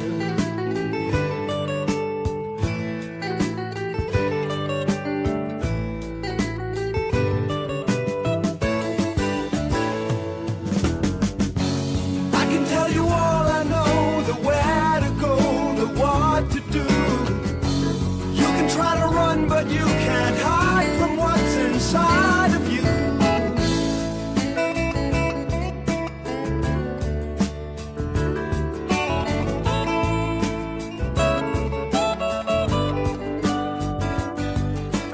Any major dude with half a heart surely will tell you. falls together again. When the demon is at your door, in the morning it won't be there no more. Any major tune will tell. Yeah, Steely Dan takes me back to late teens, early 20s music I really liked. Randall released as a B-side on what I think was their most successful number, Ricky, Don't Lose That Number. I mean, a track that gorgeous, why would it be the B-side? Well, I think, to be honest, John, they weren't really singles artists, were they? You know, the other big hit that they had, of course, was Hey 19 from Gaucho. Yes. But they really, you know, they grew out of that kind of 60s, you know, album as a complete, you know, listen end to end. You know, that was really the work of the Beatles with both Rubber Soul and Revolver. And I don't think they were ever after hits. So, you know, they would have thought, okay, that's the most radio-friendly song in Ricky Don't Lose That Number. And then they wouldn't have felt that they were giving anything away by using this as the B-side. But I always felt that there was such a form of melancholia in the music, especially if you look at the lyrics. And yet, you know, it kind of isn't there to bring you down, as it were. No, not at all. It's this kind of obtuse way that Donald Fagen would look at the world. So I'm just looking at the album credits. Don't have the album in front of me, obviously, but boy, did they work with a lot of people. I mean, it was a band it was a group of two Unbelievable. people, Donald Fagen, Walter Becker, but they marshaled at various times into the studio. I'm looking, it looks like about another 15 people. That's right, including Chuck Rainey on bass, Lee Retno on guitar, Pretty Purdy on drums, so the absolute finest. And they in fact took some of their own money and invested in hiring those people. Yeah, it's a very interesting way of working. I mean, are there comparisons? I mean, do we have a fair number of successful musical entities where there's a core of two people, maybe even three, and then they bring in the very best from I mean, for example, I don't know if you ever saw them live, but I mean, what would the live acts have looked like? So live, they were just, I didn't see them live, but I have, recordings of them live. And yes, again, just a stellar cast of musicians always. And they were studio perfectionists. Yes. So, they would have, three people would play a solo, and then they would choose between those three in order to decide, who to use. And they could have used any set of those musicians of 6 or 8 they could have used on the whole record, right? That's how good they were. But they were, no, we want that specific bass player or that specific horn player for that song. Thanks very much, Randall Abrams, firstly for sharing that song with us, but also, just triggering some wonderful memories for me. For what it's worth, my favorite Steely Dan album, Katie Lied. Maybe it's a band that you enjoyed or you've got something to say about the music that they produce. 70s folk, give us a call, or anyone else. I know that music moves through the decades and the generation. In fact, here we've got one already. Wow, I love Steely Dan, Deacon Blues, and Do It Again are my favorite songs. No name to that, but thank you for that message. Randall back with us at the same time next week. 702 Afternoons with Relebogile Mabota, 1 to 3 p.m. Please tell me all about your musical background, that you play such different instruments. I am Zawadia Mungu, which is in Swahili. It means a gift from God, and it's a direct translation of my name, Nkosi Ngiphile, ngiyumZulu. I sing African indigenous music from the past, lullabies. Yes. Like I'm marrying Amahubo and with the modern sound. I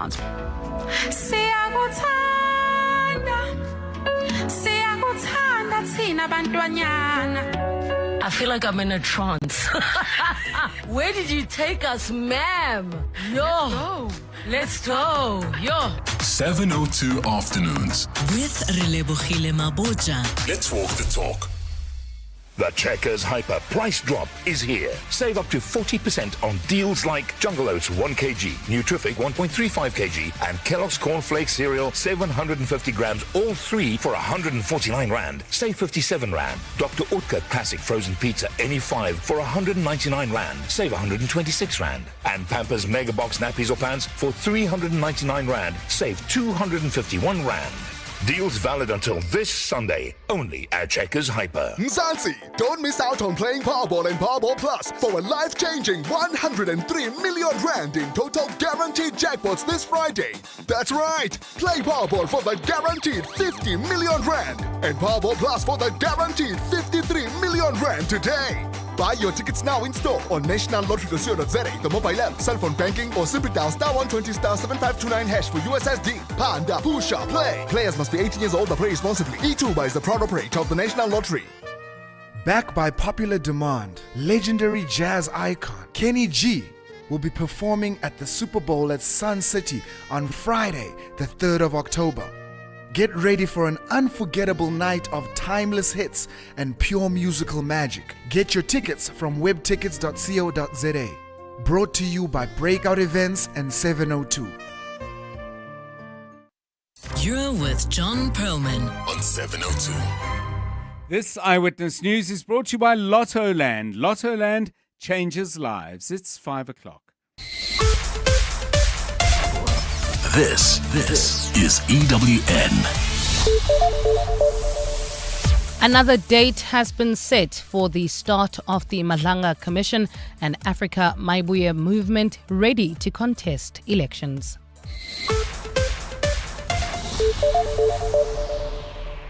Good afternoon, I'm Bali Dlamini. The Madlanga Judicial Commission of Inquiry into alleged corruption within the police service is set to begin on the 17th of September. A new date has been announced this afternoon. The commission, which was initially set to begin this week, was delayed over technical issues related to procurement. The commission, to be chaired by retired Concord Judge Mbuyiseli Madlanga, was established by the President in July, just days after KZN Police Commissioner Nhlanhla Mkhwanazi made explosive allegations of corruption and collusion within the criminal justice system. Oren Singh reports. The Judicial Commission of Inquiry into Criminality, Political Interference and Corruption in the Criminal Justice System will start on the 17th of September at the Bridget Mabandla Justice College in Pretoria. Following several delays around procurement processes, the Commission noted the Department of Justice and Constitutional Development has awarded several contracts, including IT equipment and ICT infrastructure services. Last week, Justice Minister Mamaloko Kubai said the department initiated a probe into two senior employees, Director General Advocate Dr. Mashabane and Deputy Director for ICT Jabulani Shlatswayo. Kubai suggested the delays in procurement could have been done on purpose and that the internal probe could lead to the suspension of both Mashabane and Shlatswayo if this was found to be true. Arun Singh, Eyewitness News. At the same time, Advocate Norman Arendse has been appointed to lead evidence in Parliament's ad hoc committee, which will be investigating police corruption. The committee has also resolved to start its hearings and the interviewing of witnesses by the 24th of September. Babalondenze has more. The ad hoc committee met today to receive a progress report on its preparations for the hearings, which will start later this month. The committee started its meeting by announcing Advocate Norman Arendse's appointment to lead the evidence. Arendse will be supported by two other senior counsel. Dr. Tulisile Ganyaza Twalo, who is assisting the committee, confirmed Arendse's appointment as an external legal counsel. And the next slide also shows the two advocates that will be working with him. We have Advocate Maria Mugawetsi and also Advocate Lerato Zikalala, who are working together with the senior counsel, Advocate Norman Arendse. Parliament says it also sent invitation letters to Nhlanhla Mkhwanazi to appear, but he hasn't confirmed his availability yet due to his commitment at the Madlanga Commission, which will also start hearings later this month. Babalondenze, Eyewitness News.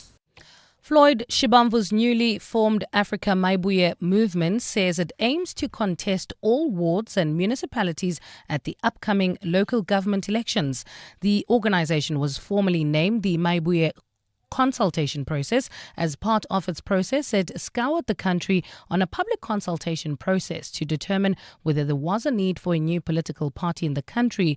During a media briefing in Midrand today, Maibuye leader Floyd Shibamvu announced they have transitioned to a fully functioning political party. Shibamvu says due to public feedback, the party has resolved on a wall-to-wall campaign instead of picking a few strategic wards and municipalities.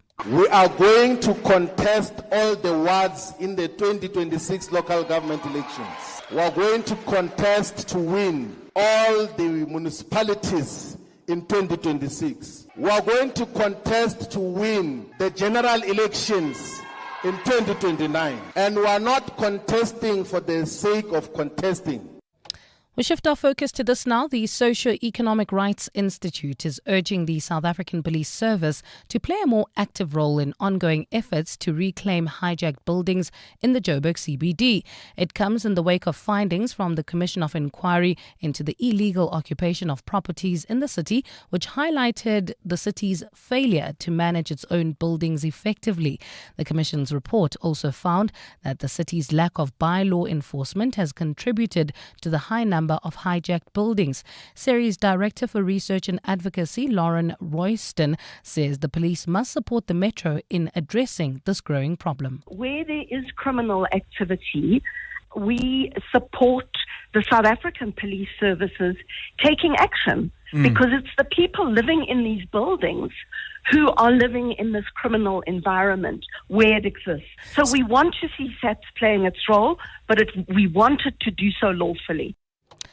And Thailand has a new Prime Minister. Parliament-elected Anutin Chanvirakul this morning. The 58-year-old is best known for liberalising the country's marijuana laws when he was still the health minister in 2022. He has been described as enthusiastic and ready to take on the job amid a political crisis in the country. Gold is trading at $3,581.40 an ounce. The rand is at 17.58 to the dollar, 23.77 to the pound, 20.61 to the euro, and Brent crude oil is at $66.99 a barrel. In the Bryanston-Randburg area traveling toward Roodepoort, Soweto, you can expect heavy delays. This is on the N1 southbound between Rivonia Road and Beyers Nordia. In Kempton Park, also traffic congested on Pretoria Road between C.R. Swart and Plain Road, while in Centurion, you can still expect delays on the N1 northbound from Botha Avenue all the way to Atterbury. And in your sport, Bafana look to move closer to first World Cup qualification in 15 years as they come up against Lesotho this evening. Jesse Kriel excited about the All Black Rugby Championship clash for the Springboks, and the US Open finals take to centre court. A partly cloudy Saturday in store for Gauteng tomorrow, with afternoon showers expected. Johannesburg dropping to overnight lows of 11 degrees, peaking at 27. Pretoria 14 and 29, and Vereeniging 7 and 28 degrees. The top story in EWN this hour: the Madlanga Judicial Commission of Inquiry into alleged corruption within the police service is set to begin its work on the 17th of September. EWN, in touch, in tune, and independent. For the latest, visit ewn.co.za or download the EWN app. The excitement around the US Powerball just keeps growing with yet another rollover. This Sunday's jackpot has climbed to a staggering 30 billion rand.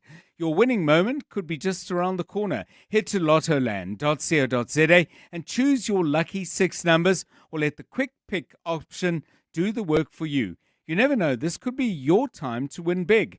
Go to lottoland.co.za and place your fixed odds bets now.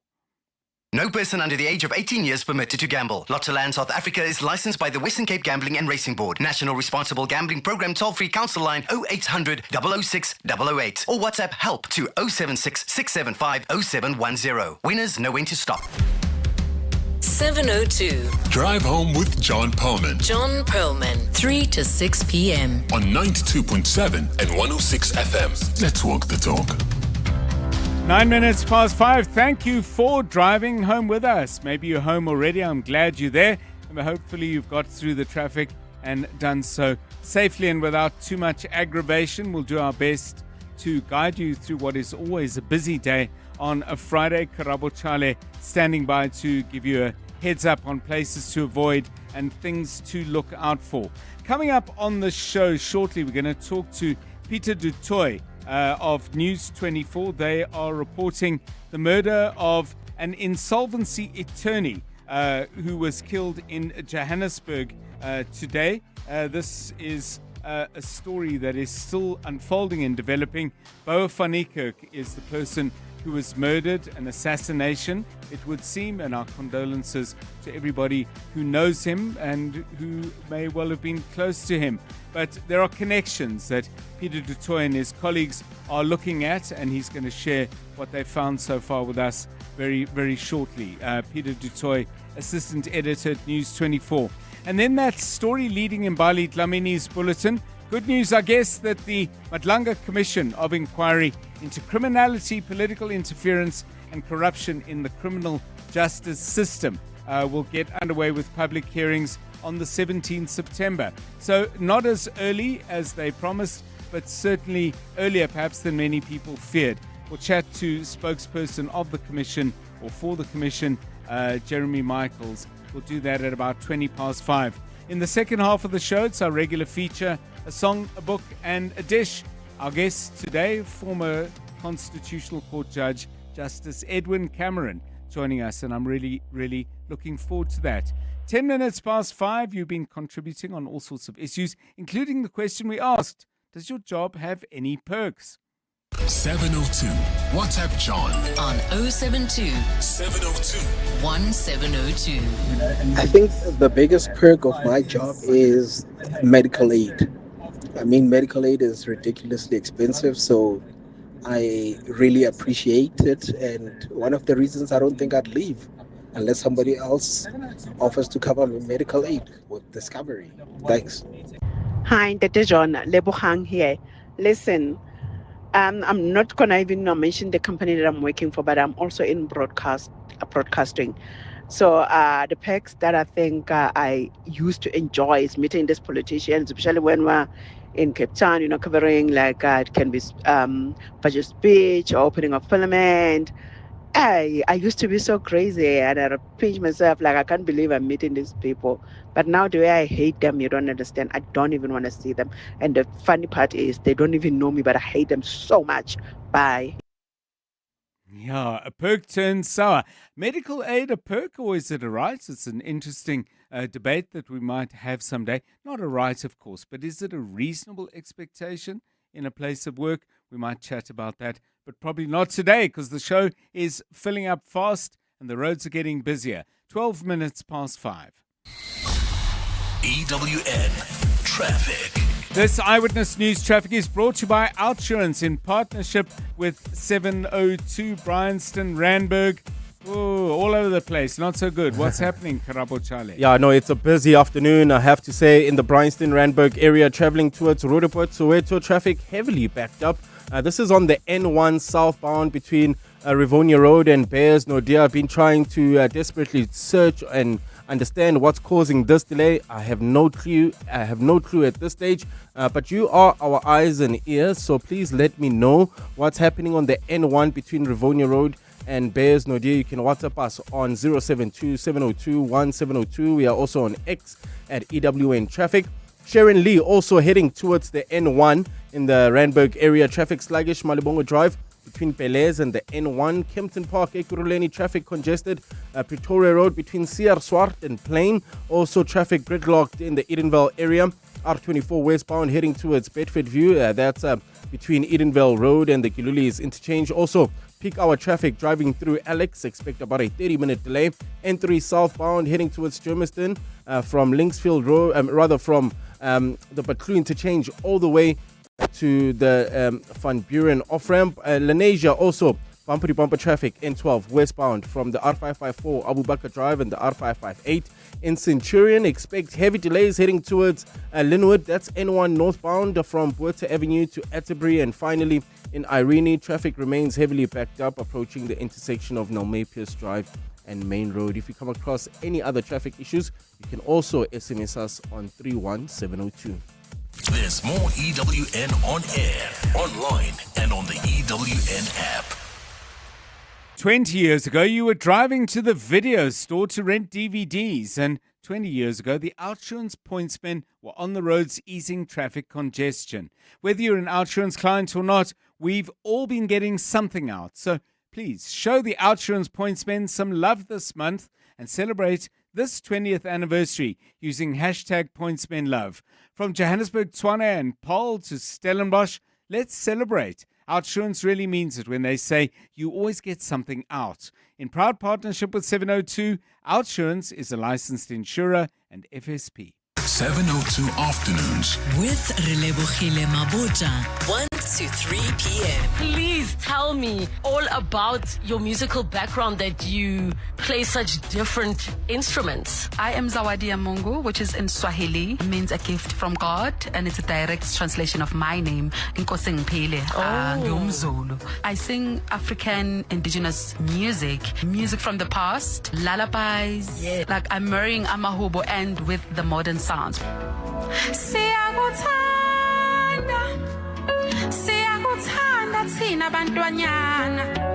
I feel like I'm in a trance. Where did you take us, ma'am? Yo, let's go. Yo. 702 Afternoons. With Relebogile Maboja. Let's walk the talk. Your office is more than just a place to work.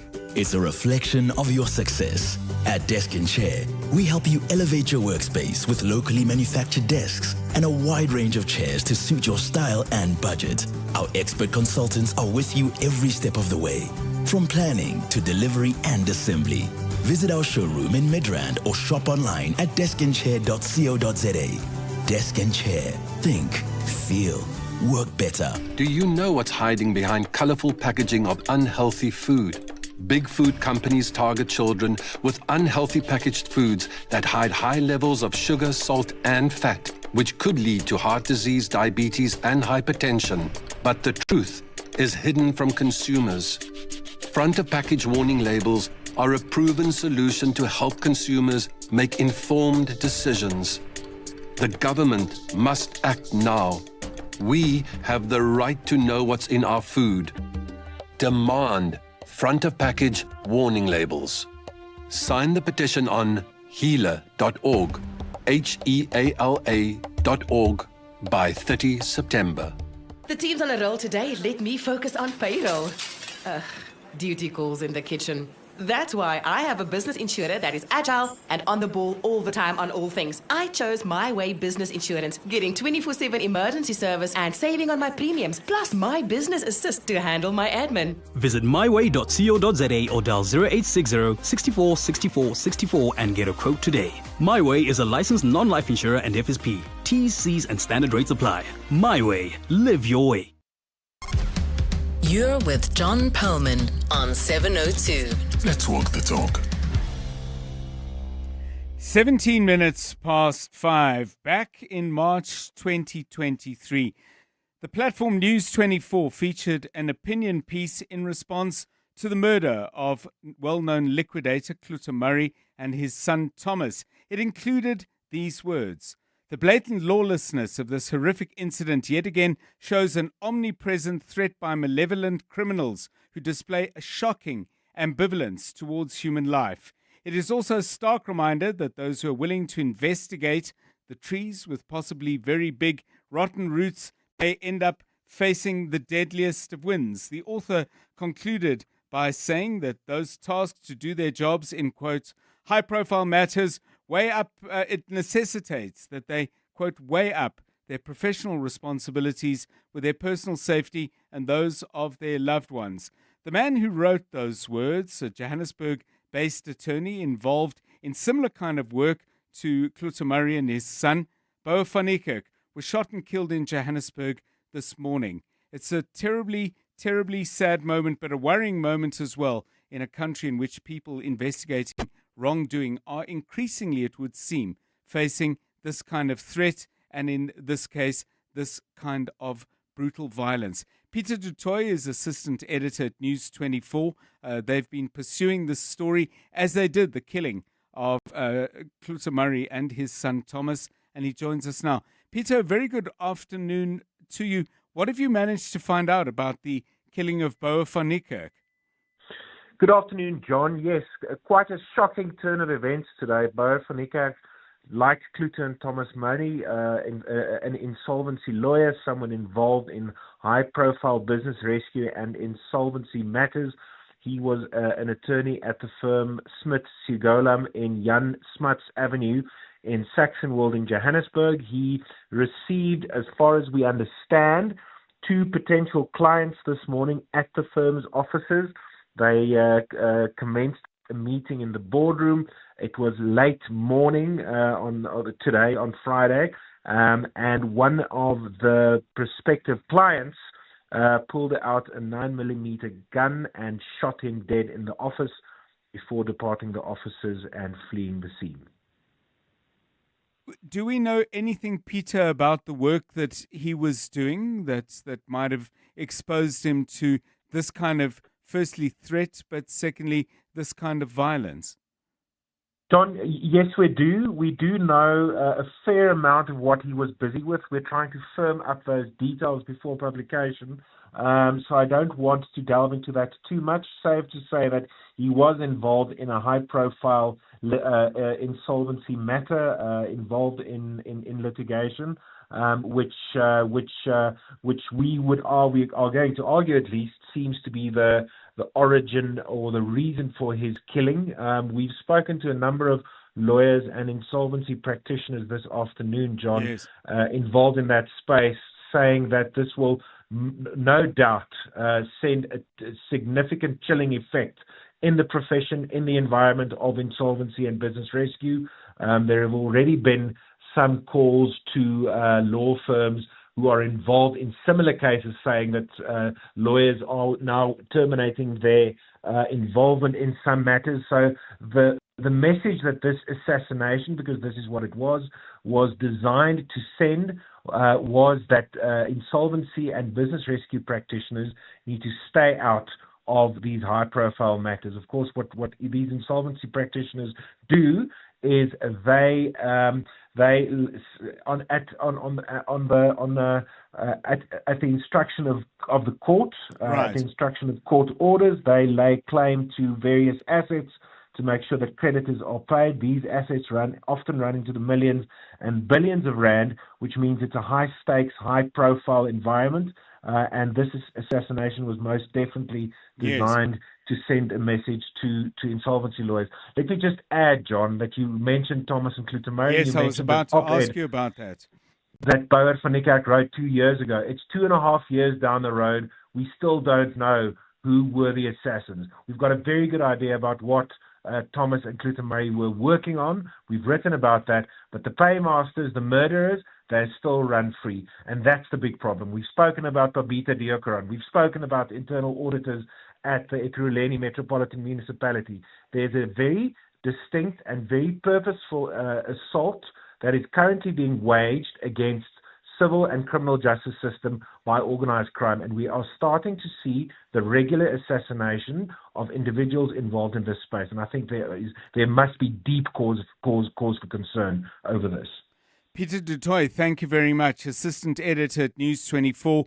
Do keep an eye on their site, because I know they've got a team of journalists digging in an area where they've dug before. Carl Cowan, the person who really has set the standard and the pace on the investigations, and in some instances it would seem lack of investigation into the murder of Cluter and Thomas Murray. Now another matter that needs to be delved into. Will the police do it? We'll find out in the weeks and months to come. 23 minutes past 5. John is on X. At John Perlman. Well, on a positive note, the Madlanga Commission, to give it its full title, the Judicial Commission of Inquiry into Criminality, Political Interference and Corruption in the Criminal Justice System, has today announced that they will be commencing with public hearings on the 17th of September. Now, we spoke about this a little bit earlier, and earlier in the week when we chatted to Jeremy Michaels, Commission spokesperson, they say that there's been significant progress made by the appointed service providers to set up the various services in accordance with the Commission's requirements. Let's welcome Jeremy Michaels back to the show. Mr. Michaels, welcome. I notice in your statement you say it is anticipated that all work in this regard will be finalized in time for the Commission's hearings to commence without any further delays. That suggests to me that the work isn't finished yet, but you're confident it will be. Have I understood that right? Good afternoon, John. Let me say firstly that we have a green light for Wednesday, the 17th of September, Okay. and we certainly are comfortable that everything is going to be in place. There are loose ends here and there, but of course, given the already delayed start, we needed to be absolutely Yes. certain. And I think when I was on air with you the other day, I said when we are comfortable, we are now happy to announce that we will be ready to proceed on the 17th of September. Can you give us any sense, Mr. Michaels, of how and what you'll be starting with? Well, I think, obviously, the public hearings are highly anticipated. I'm aware that there's a lot of speculation about who will go first. And aside from saying that there are a few obvious candidates that the Commission will start its public hearings with, we are unfortunately not able to divulge that detail at the moment. And so, yeah, I will. You'll let us know when you can. We will, indeed.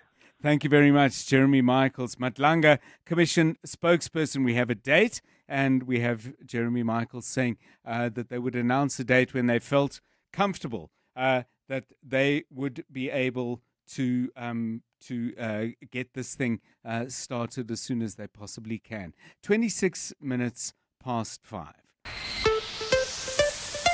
EWN Business.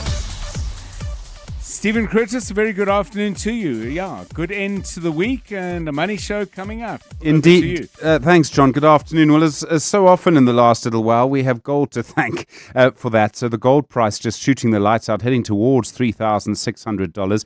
The ore share ending the day down 1.09% at 101,532 points. Financials up 1.07, industrials up 0.87, and resources up 2.08 on the day. So all the indices positive on the day. Platinum miners, of course, platinum up as well as gold today. They do tend to follow each other quite strangely, but platinum miners up very strongly. Valterra up 5%, followed by Sibanye, Implats, Northam, and Pan-African Resources. Anglo Gold up 2%, and some of the financial shares are up quite nicely. Richmond and FirstRand up quite nicely today. Bad day at the office for Telkom, but kind of more of a correction than anything else. So you'll recall yesterday John Bloomberg saying that MTN was in talks or looking at buying Telkom. Today MTN saying no, we're not interested in that, although Ralph Mapita, the MTN CEO, did say you can never rule it out in the future. Yesterday Telkom shares were up 13% on that Bloomberg report. Today they're down 8%, so really a sort of correction there. I was fascinated by Bell Equipment's results. They're saying their profits for the 6 months to the end of June down by 43%, but they also mention a contracting market in the US because of tariffs. They also say there's been a slowdown in key markets around the world, and that's sort of one of the first places you look in the construction industry. And then African Rainbow Minerals reporting two important things. First, the headline earnings for the year to the end of June were down 47%, and second, that Patrice Motsepe is not interested in running for president. You can decide yourself which of those two is the most important things. As far as I know, made no comments about Mamelodi Sundowns next season. So what we can see then, of course, is quite a positive day for our markets here. Not looking like that in the United States. Now, when markets opened in the US, quite a lot of positivity around, and that was because non-farm payrolls increased by only 22,000 jobs. That suggests that the unemployment rate is increasing in the US. That would mean normally that you're actually going to see an interest rate cut. That will be good news, and that's what started a record open. That said, maybe there are some questions now about the kind of general health of the economy. The Dow Jones is down 0.72%, the Nasdaq is down 0.64%, and the S&P 500 is down 0.72% at the moment. The gold price recovering a little bit now, back towards those record highs at $3,591.93 an ounce. Platinum, $1,379.10. Brent crude is at $65.38. And the rand to the dollar, 17.57. To the euro, 20.65.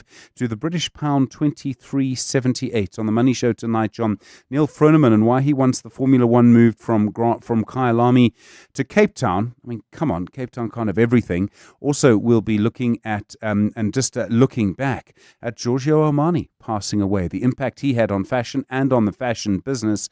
And we will also look at the fine spirits and wine business and how that's moving. Stephen Crotis, EWN Business. Are you living with diabetes? Tired of painful fingerstick tests? Introducing a new continuous glucose monitoring system from Abbott Laboratories. The Freestyle Libre 2 system sends glucose readings straight to your compatible smartphone. With minute-by-minute glucose readings, optional glucose alarms, and excellent accuracy, the Freestyle Libre system is here to support you in the management of your diabetes. For more information and where to buy your Freestyle Libre 2 sensor, visit www.freestylelibre.za.com. Now available at your local pharmacy.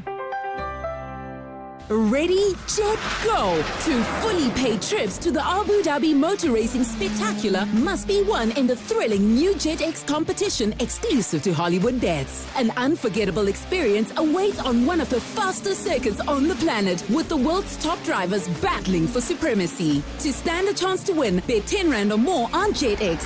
1 million Rand in cash is also up for grabs. Hollywood Bets. Fly higher with our multiplier. T's and C's apply. Hollywood Sportsbook is a licensed betting operator. No persons under the age of 18 years are permitted to gamble. Winners know when to stop. South African Responsible Gambling Foundation toll-free counseling line 0800 006 008 or WhatsApp help to 076 675 0710. Spring has sprung at Stodell's Garden Centres. Transform your garden with 50% off on a massive variety of plants and also 50% off a wide selection of pots. Experience the colour, happiness and buzz of spring when you shop at Stodell's Garden Centres. Visit Stodell's at Bryanston, Ferndale or Menlo Park and add a burst of colour to your garden. Stodell's. Create happiness. Offer ends 7 September. T's and C's apply.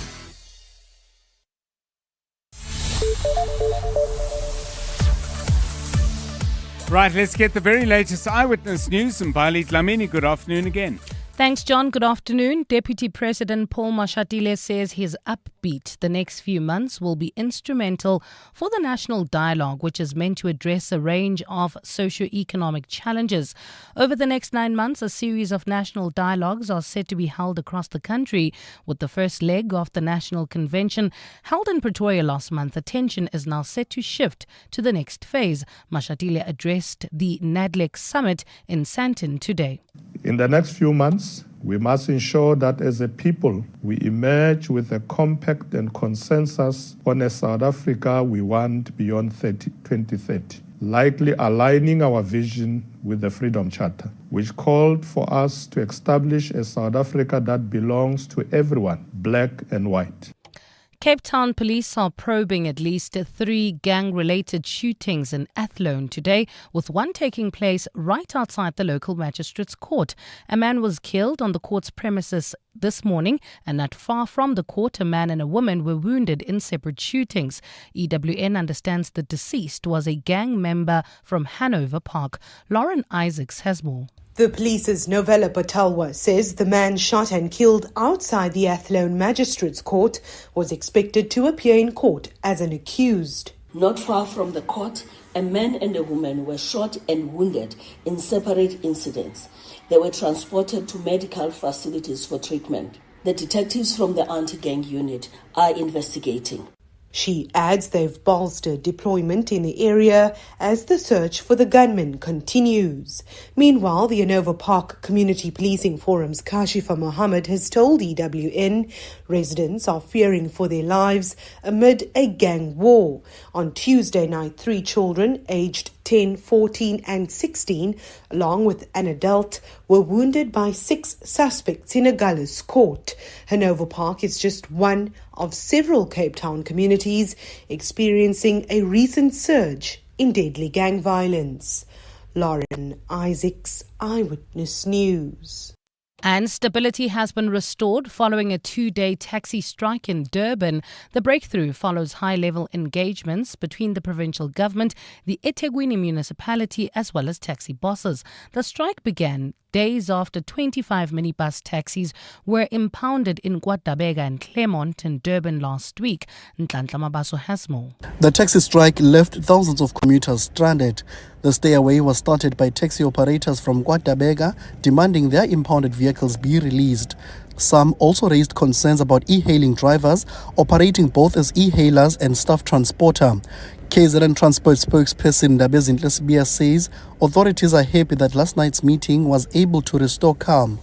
The MEC, together with the mayor of eThekwini, Cyril Xaba, have indicated that the first day post the Durban taxi strike is characterized by hard work, by peace and stability. Very happy that people are going about with their daily activities. Many people were able to go to work. Learners were able to go to school. Operators have since urged government to give them audience whenever they face issues in the taxi industry. Nhlanhla Mabaso, Eyewitness News, Durban. A partly cloudy Saturday in store for Gauteng tomorrow, with afternoon showers expected. Lows of between 7 and 14 degrees and highs of between 27 and 29.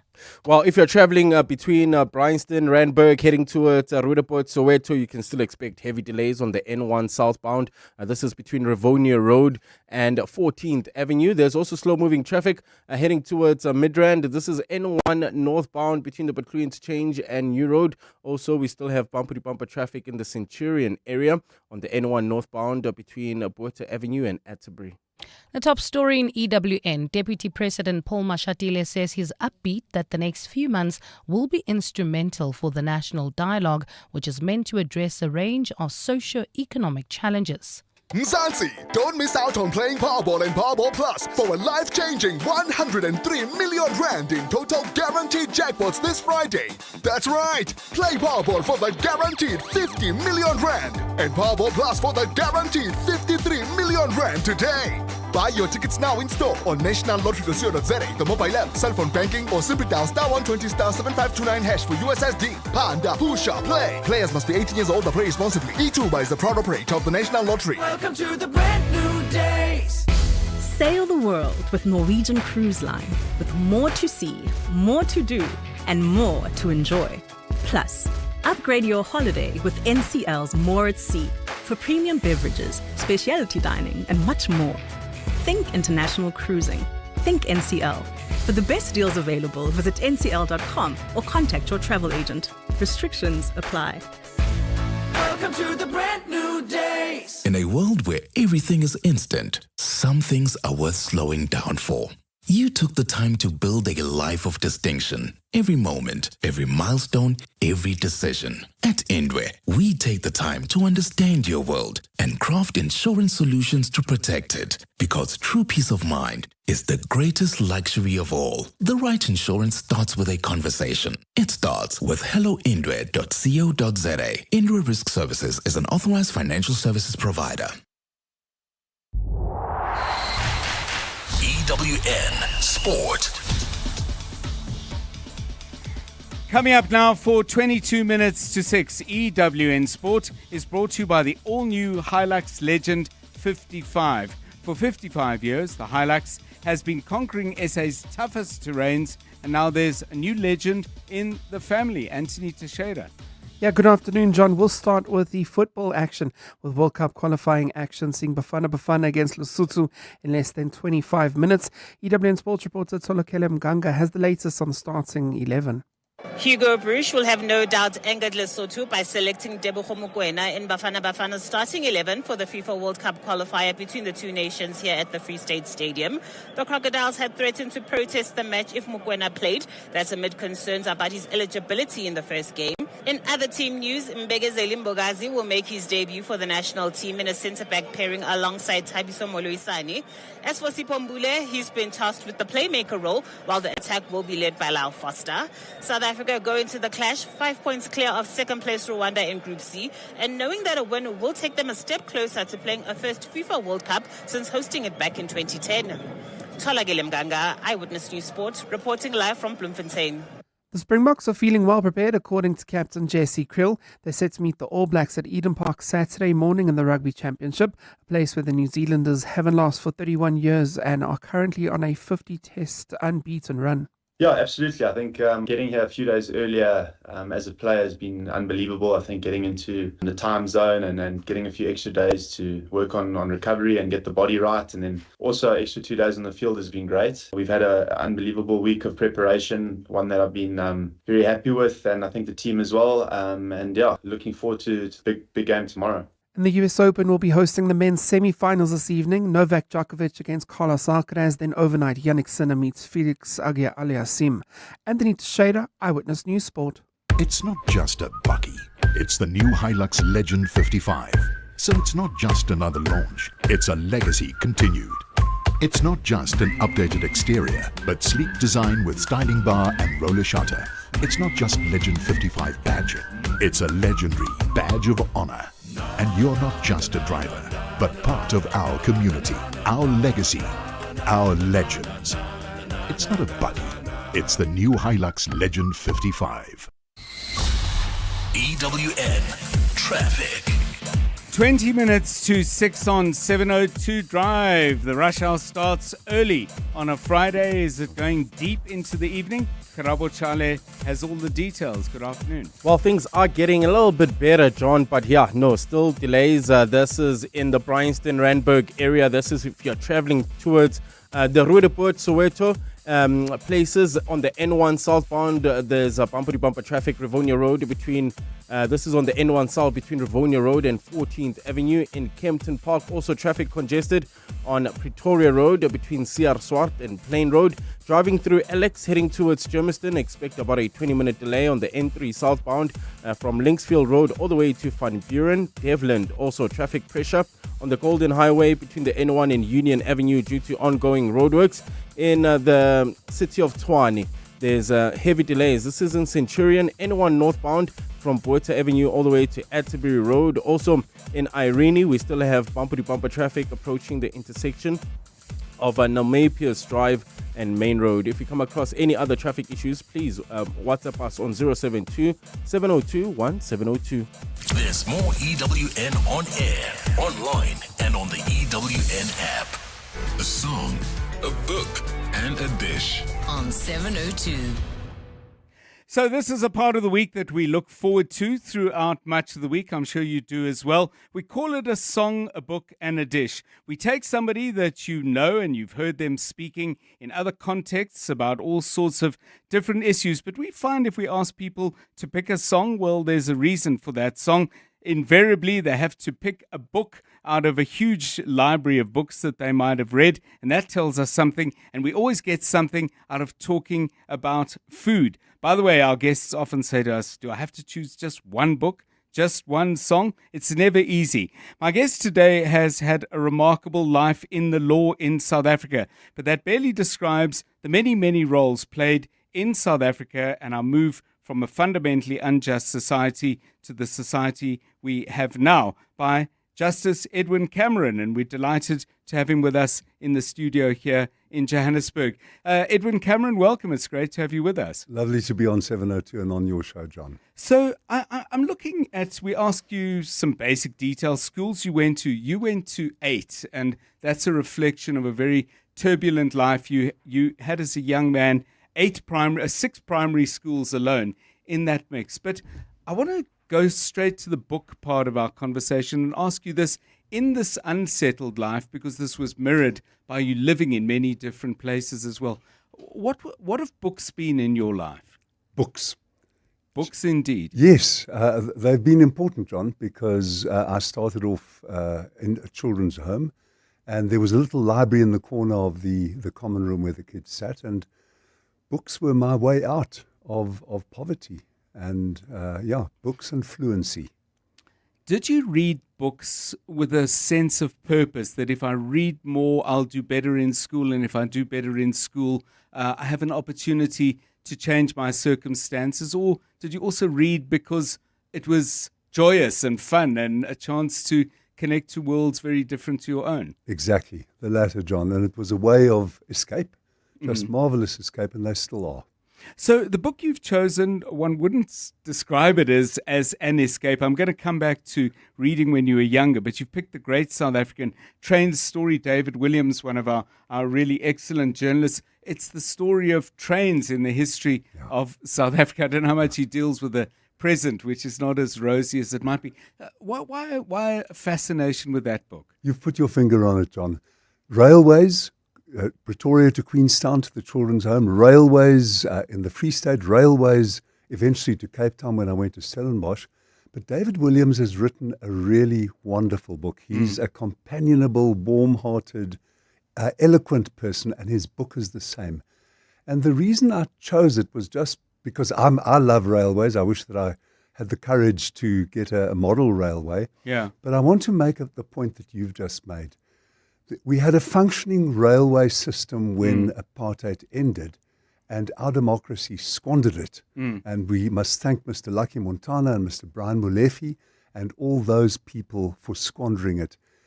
The railways were a massive transfer mechanism to poor Afrikaners. We could have used it the same in our country, a mechanism for employing tens of thousands of previously resourced, underprivileged, marginalized people, and we wrecked that chance. But David shows that we can still rebuild our railways. So it's a book of hope.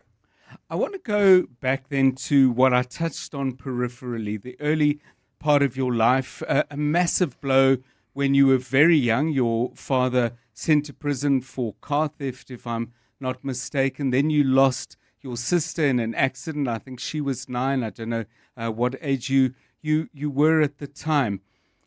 How's that all shaped you? I mean, is that still present in the back of your mind, even if it's not obviously front and center as it would be when you were young?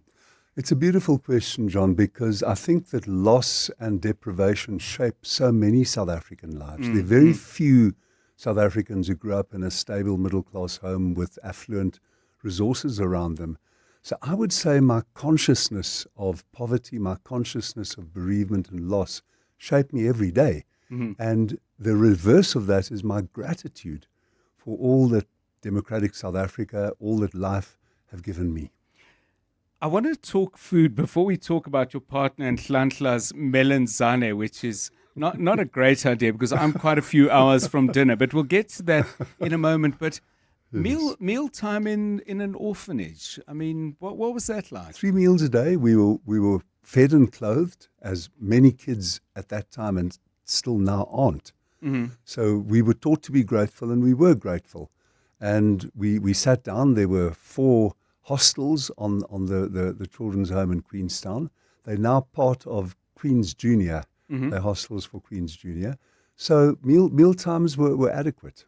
So it wasn't Oliver Twist, please sir, can I have some more? But partly why we put in the food question is curiosity about cuisine and what people like, and I'm still going to get to that. But it's also about memories of time spent sharing stories in a more stable family. Family gathers round the table, parents or guardians ask questions about how was your day and talk about theirs, and kids are shaped by those conversations. In your childhood, did meals offer that to you at all, or was that something that perhaps you only got as you got older and had more agency? A bit later, a bit later. But John, what was going through my mind while you were talking was actually something that quite a few of your listeners will remember, that your mum started, Ina Perlman, she started Operation Hunger, because we live in a country which still, your mum started it under apartheid, I think, yes, in the 80s. Absolutely, yeah. And the prize eventually of R1 million, which was also a novelty then.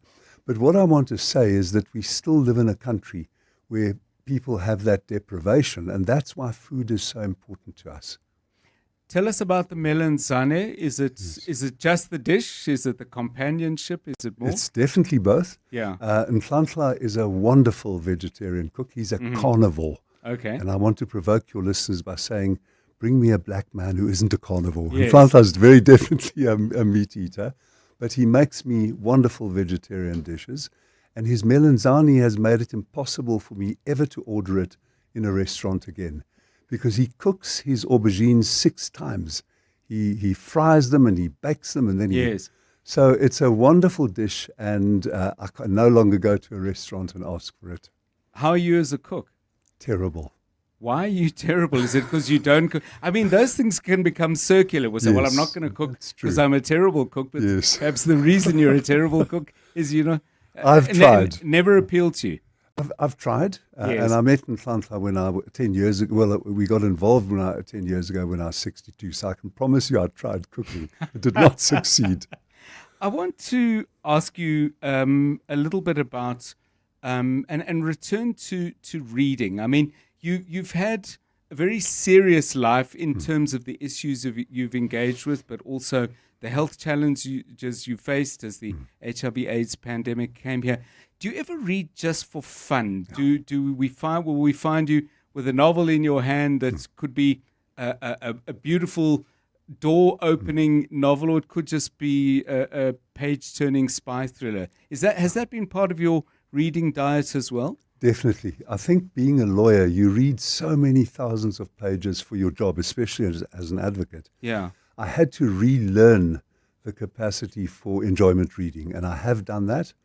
I've just read a novel by an Angolan author who, to my shame, now I can't remember his name. It's quite a long Portuguese name, but it's an absolutely wonderful novel, and it transports you into the Luanda of the 1970s and 80s. So that capacity for magic transportation is central to my reading.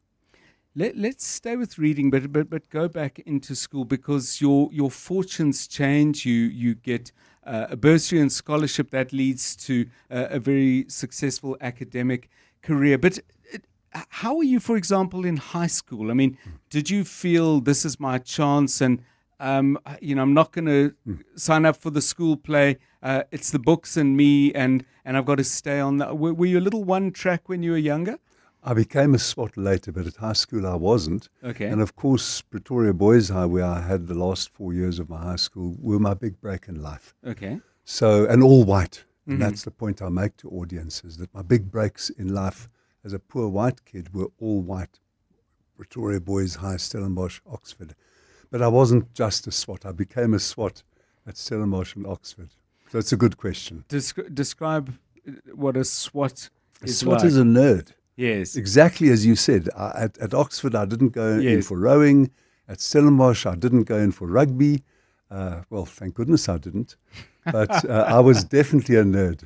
Yeah. It's interesting the way in which academics can be unbelievably enriching and exciting, but because there is a track you're on and an exam to pass, not just pass, but pass with distinction, particularly if other people are supporting your studies. Have you enjoyed the academic part of your intellectual life as much as you've enjoyed the Angolan novel you've just read? Yeah. I would say that Pretoria Boys High and Oxford shaped my approach academically and intellectually. Stellenbosch, not so much. It didn't have a great academically challenging reputation at the time. But academics, certainly I enjoyed them. And in Oxford, particularly under a wonderful tutor, a blind man, and his sight disability is relevant to how he taught us, how rigorously he taught us, that he really opened up intellectual fields for me. We're going to get to music in a moment, but you in music, can you sing?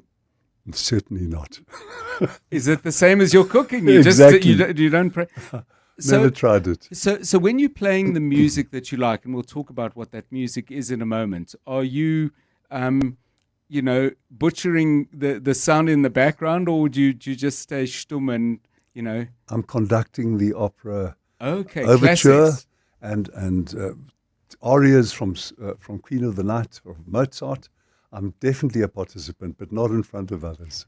Tell me about classical music. Has that been a significant thread through your life? Yeah, It's formed a significant thread. And funnily enough, John, I now prefer to work and drive my car in silence. There's so little silence in one's life. So I've reverted away from playing music when I'm on my own. How would you have connected with classical music? Was it in the background in your early school life? Was it in the homes where you lived? It was when I was in matric. There was a Reader's Digest compilation of 12 long-playing records called Festival of Light Classical Music, with all the European composers on it, and I worked my way through those quite doggedly and determinedly, and it opened up a world of music to me. Beethoven, Bach, Tchaikovsky, and the other Western greats. So we've got a picture of the young but now adult Edwin Cameron at university, stuck in his books, and when he isn't, he's listening to Verdi. Did you make any friends? I did. Okay. I did, John. Like-minded? Yes, I did make a lot of very close friends. Some of them, because we are now 72, have already died, very sadly. Yeah. But others are still very close and intimate friends. Okay, so let's get your song choice, which is Verdi, Anything But. Yes. We've got the Pet Shop Boys, 1987. Give us the title of the song, but crucially tell us why you picked it. It's a sin. It's 1987, apartheid South Africa. The Pet Shop Boys bring out this song about queer sex because the author of the song and the band went to a Catholic school. It's a sin, it's a sin. We'll hear it in a moment. 1987, we forget the National Party apartheid government introduces new legislation to expand anti-queer criminal legislation. And I picked the song because across so much of Africa, we've got this constitutional protection for the last 31 years. But in the rest of Africa, it's a sin, it's a crime, it's abiblical, it's immoral, it's unnatural, it's unsane. So that's why I picked the Pet Shop Boys, because it's so opposite to the time it came out and opposite to now. So as we get into the Pet Shop Boys, I finally have to ask you this, Edwin Cameron. Your cooking is appalling. Your singing is non-existent. Since we're listening to the Pet Shop Boys, how's your dancing? Avoidant. Avoidant. Well, I'm glad you didn't avoid spending time with us here on 702 Drive. Justice Edwin Cameron, thanks so much for sharing with us your song, your book, and your dish. Let's enjoy this classic from the 80s.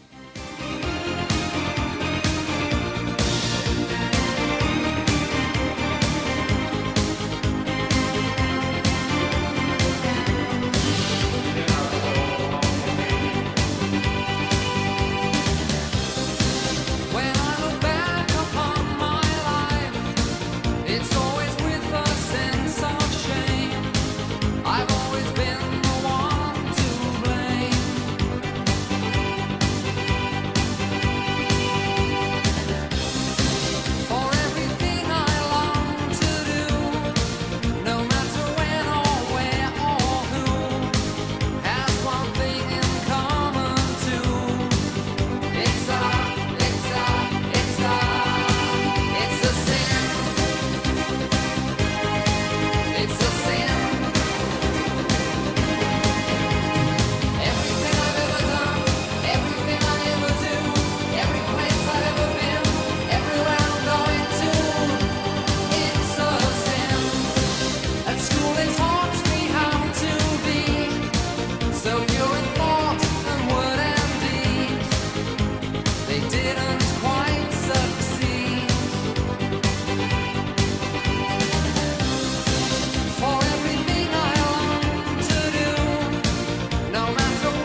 702 Drive this week has been put together by Jonathan Fairbairn and Rifue Letua. Karabo Malapile is our technical producer. I hope you have yourselves a wonderful weekend from me and the rest of the team. Good night.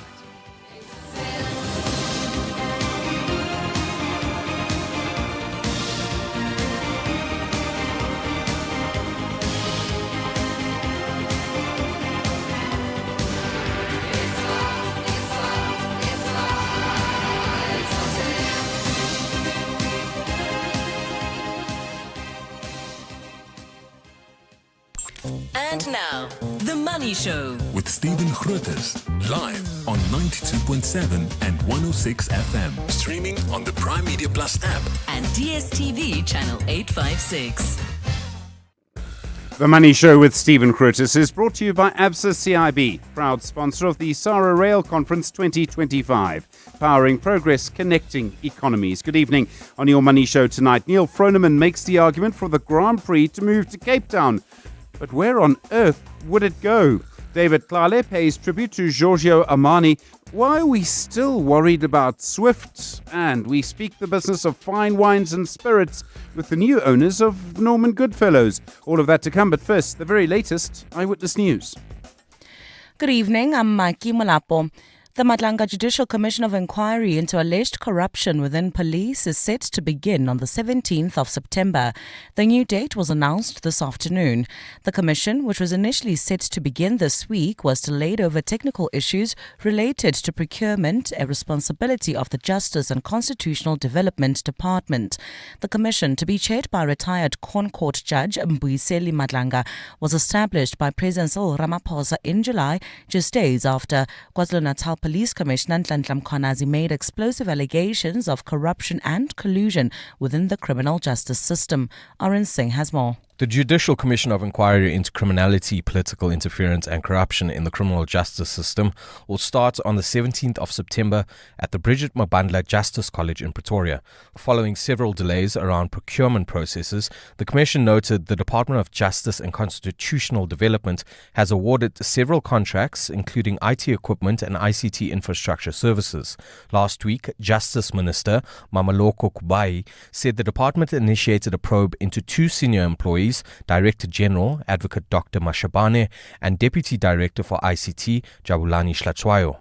Kubai suggested the delays in procurement could have been done on purpose and that the internal probe could lead to the suspension of both Mashabane and Shlatswayo if this was found to be true. Arun Singh, Eyewitness News. In the same breath, Parliament's ad hoc committee probing police interference and corruption has added former Minister Bheki Cele to its list of witnesses. Members of the committee say his evidence will be relevant following a News 24 expose on how Cele allegedly called accused crime kingpin Vusmusi Kat Matlala 10 times in one day. The committee took the decision at its meeting on its preparations today. Babalo Ndenza has more. Following the adoption of the ad hoc committee's terms of reference last month, members have moved quickly to start calling in witnesses. The committee reaffirmed its decision that KwaZulu-Natal Provincial Commissioner Nhlanhla Mkhwanazi would be the first material witness to appear. The parties also agreed to the proposal that Bheki Cele should be invited. Committee Chairperson Soviet Lechanyane. The meeting has agreed to add the name of Bheki Cele to the list of the witnesses that we have agreed on. Committee member Ian Cameron says Cele's connections to people that are under investigation is relevant. Even more critical after the expose last week regarding Bheki Cele that allegedly called Vusi Kat Matlala 10 times on a day in May. The committee says of the witnesses invited, 5 of them have responded and are ready to make submissions. Babalo Ndenza, Eyewitness News. Metal Workers Union NUMSA says the strike at steelmaker McSteel has come to an end 2 weeks after workers downed tools. Last week, NUMSA accused the company of forcefully retrenching workers and issuing voluntary severance packages without consulting the union. The union claimed the Section 189 process instituted by the company was a sham. NUMSA spokesperson Phakamile Hlubi Majola says McSteel has backpedaled, retaining workers with their full benefits, wages and conditions. The union has resolved to meet with those workers who chose not to accept positions at Max Steel in order to ascertain whether indeed that is their final position on the matter. The union negotiated and reached an agreement with Max Steel management. We are now announcing the end of the strike. Concerns have been raised over the proposed amendments to the National Credit Act, which could potentially see people with student debt blacklisted. The Department of Trade, Industry and Competition recently gazetted for public comment a number of draft amendments to the National Credit Act of 2005. It says the amendments aim to strengthen consumer protection, how credit bureaus handle customer information and conduct affordability assessments. Tabiso Goba has more. One of the proposed amendments to the National Credit Act pertains to how a credit bureau may obtain a person's credit information. The draft amendment now adds educational institutions to the existing number of sources, which include banks, court judgments and debt collectors. EFF's youth leader and member of parliament, Sihle Lonzi, says this discriminates against poor students who cannot afford to pay off their debts and already have their qualifications withheld by universities as a result. On top of not giving you your qualification, we're now going to blacklist you. We're going to make it impossible for you to pursue financial essential loans in the future. We're going to bring a permanent scar on your credit record. Public comments on the amendments close on the 12th of September. Tabiso Goba, Eyewitness News. And the Western Cape Network on Disability has managed to halt the implementation of a reduced dial ride service in Cape Town. The Western Cape High Court granted the interdict today, ordering that the service return to its full form from now until the appeal is heard. The network approached the court after the city announced it would downscale the service effective from next week Monday. Chairperson of the network, Michelle Buerta, says they've been ordered to submit a review application by the 10th of October.